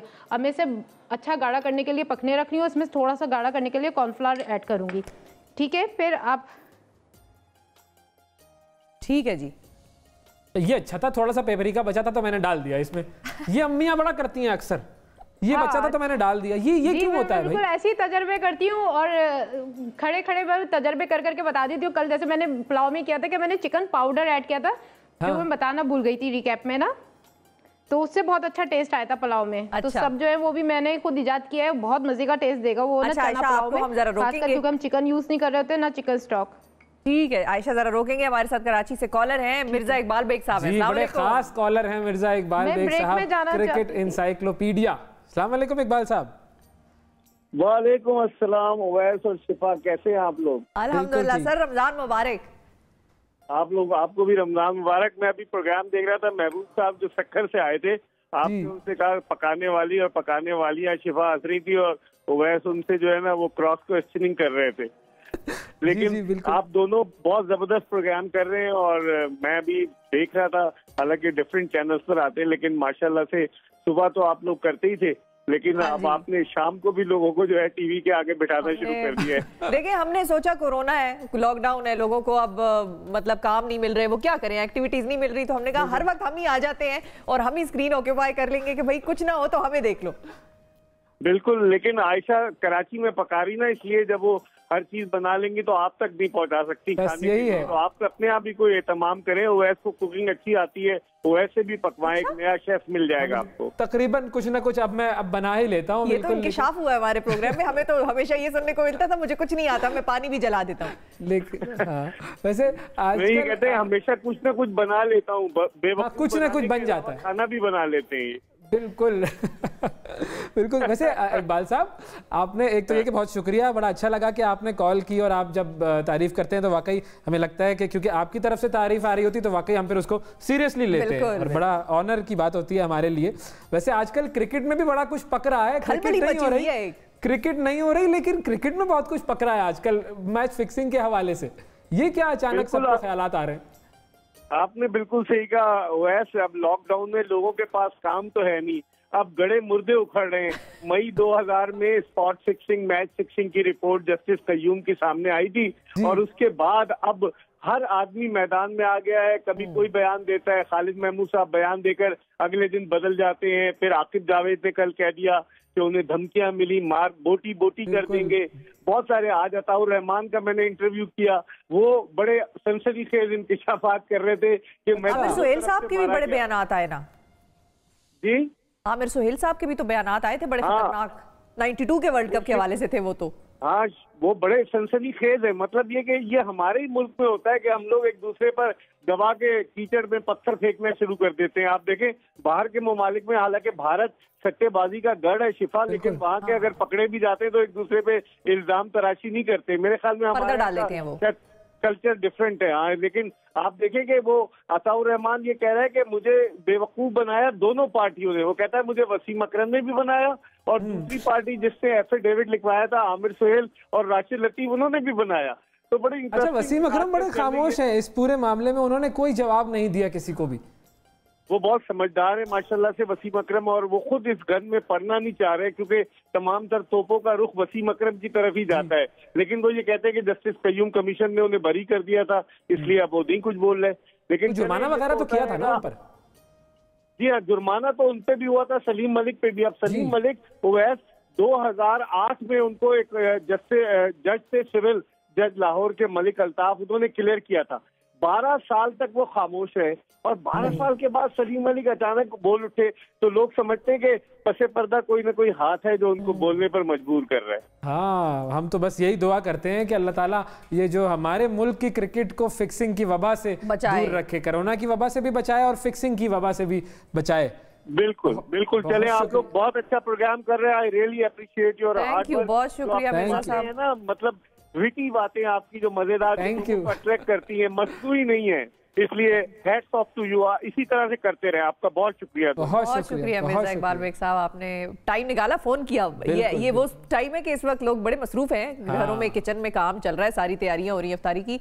अच्छा नाजरीन, हमें यहाँ पर लेनी है एक छोटी सी ब्रेक, और ब्रेक से जब वापस आएंगे तो हम देखेंगे कि चिकन और जो सॉस थी उनका जो है मिलाप किस तरह से आयशा करती हैं। ब्रेक के बाद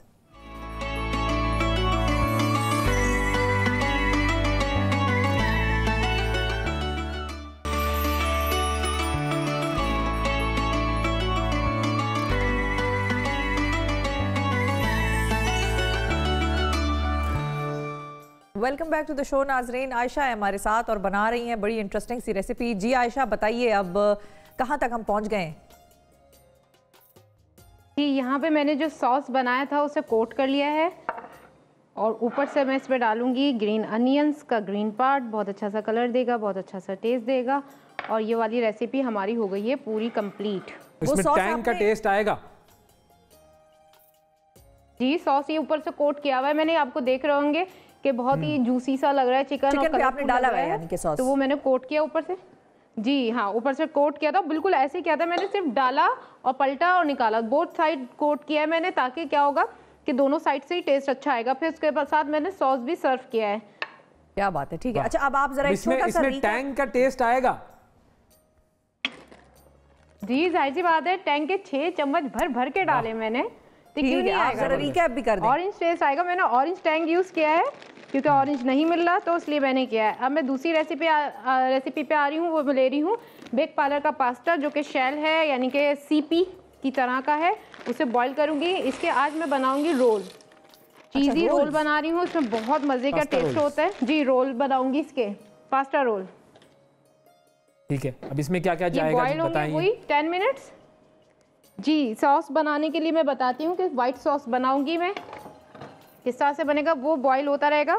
पानी मैंने पहले से गर्म कर लिया था, उसमें नमक शामिल किया था और मैंने उसमें तेल शामिल किया था। मिज़ान कुकिंग ऑयल लिया था, कनोला ऑयल, ताकि आपस में चिपके नहीं और बहुत अच्छे से ये बॉईल हो जाए। बस इसे ज़रा सा डाल के हिला देते हैं ताकि ये आपस में चिपक ना जाएं। थोड़ा सा और पानी मुझे कम लग रहा है। साथ अब हम आ जाते हैं इसके वाइट सॉस पे। वाइट सॉस बनाने के लिए यहाँ हम ले रहे हैं मक्खन। मक्खन जब मैं डालती हूँ सॉस बनाने के लिए तो मैं ऑयल भी शामिल करती हूँ, क्योंकि मक्खन जल जाता है, उसका टेस्ट अच्छा नहीं आता। तो ऑयल शामिल करेंगे तो फिर मक्खन नहीं जलेगा। यहाँ मैं ले रही हूँ मिज़ान कुकिंग कनोला ऑयल। इंसानी सेहत के बुनियादी असूलों को मद्देनज़र रख के तैयार किया जाता है, तो ज़रूरी है कि अच्छे तेल का इंतखाब करें और मिज़ान को घर लाएं और अपनी डिशेस को अच्छी और हेल्दी बनाएं।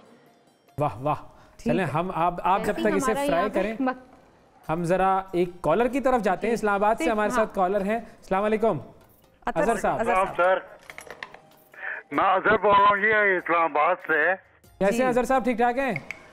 वह साहब है। अच्छा वह साहब, मैंने ये आपके दोनों कोलीग बड़ी अच्छी पकौड़े शकौड़े बना रहे हैं, तो इनसे मैंने कहा है कि मुझे ये बताया कि मैं भी बहुत अच्छा कुक कर रहा हूँ।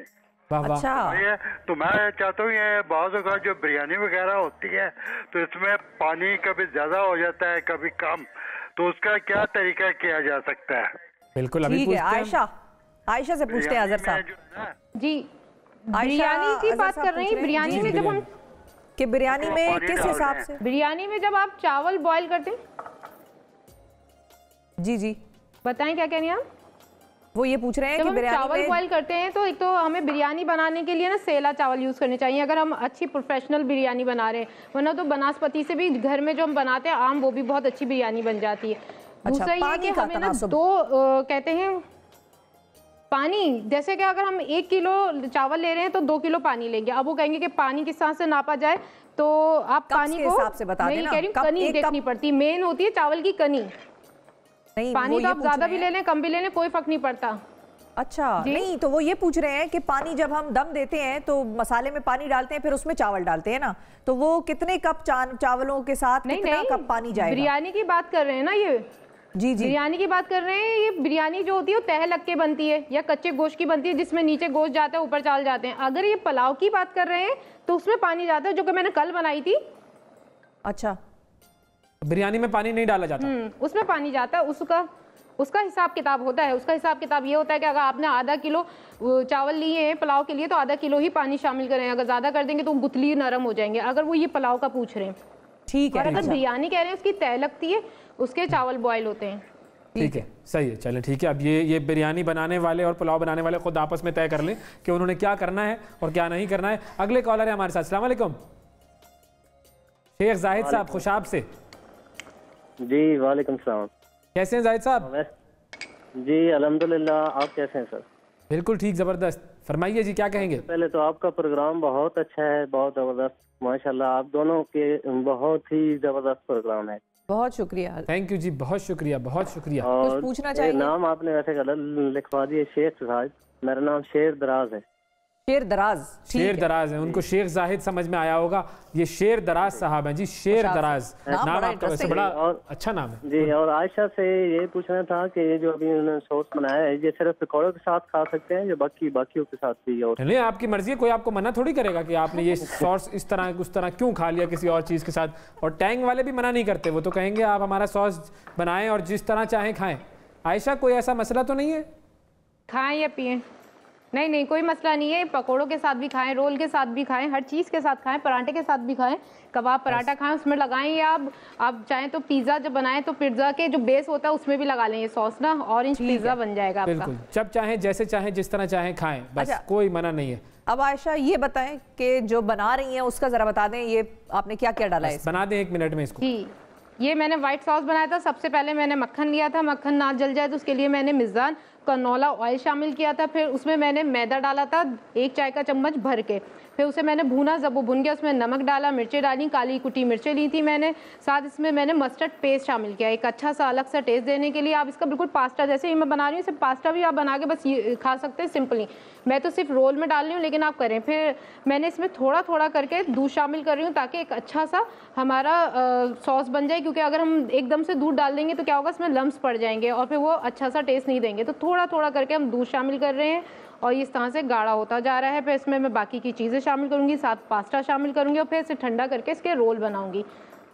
ठीक, बाकी की चीज़ों में क्या क्या ले रही हूँ वो मैं बता देती हूँ। आयशा एक सेकंड, हमें एक छोटी यहाँ पे मैंने जाना है, जब ब्रेक से वापस आते हैं। अच्छा चले बता दें, चले बताएं, नाराज नहीं करते आप। हाँ, बस ये मैं सारी जितनी भी मिक्स वेजिटेबल्स है वो ले रही हूँ। कॉर्न ले रही हूँ जो बॉयल हुए कैन में आते हैं, वो ले लेती हूँ। हरी प्याज शामिल कर देती हूँ, हरी प्याज का जो वाइट पार्ट होता है वो शामिल कर दिया है। शिमला मिर्च बहुत ही ज़रूरी है, इसमें विटामिन सी बहुत मिकदार में पाया जाता है। ज़रूरी है कि इन दिनों में अपने खाने में इसका इस्तेमाल ज़्यादा करें। अगर आप और चीज़ें नहीं ले सकते तो इसका इस्तेमाल करें। यहाँ मैं चीज़ ले रही हूँ जो कि पिज़्ज़ा चीज़ है, जिसमें दोनों तरह की चीज़ होती है, मोज़रेला भी होती है और चैटर भी होती है। ये मेल्ट हो जाएगी इसी सॉस में। फिर पास्ता जो मैं बॉईल कर रही हूँ वो शामिल करूँगी। चिकन है, चिकन मायो गार्लिक है, ये मैंने इसमें मायो लिया था गार्लिक फ्लेवर का और उसमें तिक्का मसाला डाला था, कुटी काली मिर्चें डाली थी और उसे अच्छी तरह मैंने मिक्स किया। चिकन बॉयल थी उसको डाला और ये शामिल करके अच्छा सा टेस्ट डालने के लिए ये शामिल कर रही हूँ। ठीक है, अब हम यहाँ सारी चीजें हो गई, तकरीबन सब कुछ हो गया ऐसा लगता है। अब हम जरा एक ब्रेक पे जाते हैं, ब्रेक से जब वापस आएंगे तो दोबारा आयशा की तरफ चलेंगे।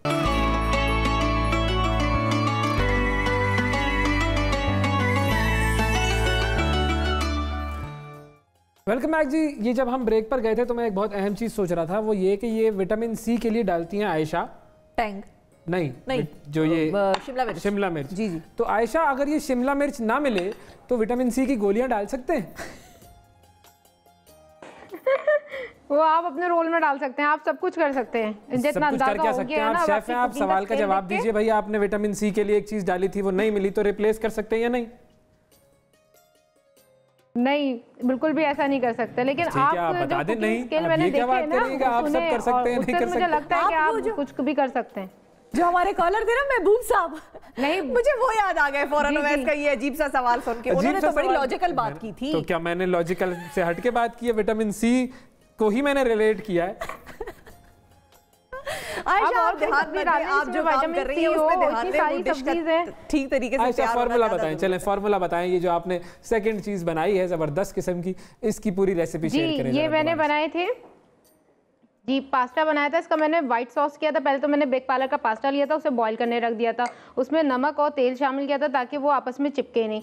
फिर वो जब 10 मिनट्स के अंदर बॉईल हो गए तो फिर मैंने इसका व्हाइट सॉस बनाया। व्हाइट सॉस के लिए मैंने मक्खन लिया था, मिज़ान कनोला ऑयल लिया था और उसको मैंने अच्छी तरह भुना। उसमें वो मैदा शामिल किया। मैदा शामिल करते ही जैसे हो गया उसमें नमक डाली, काली मिर्चें डाली मैंने और बहुत अच्छा एक अलग सा फ्लेवर देने के लिए मस्टर्ड पेस्ट डाला मैंने उसमें ना।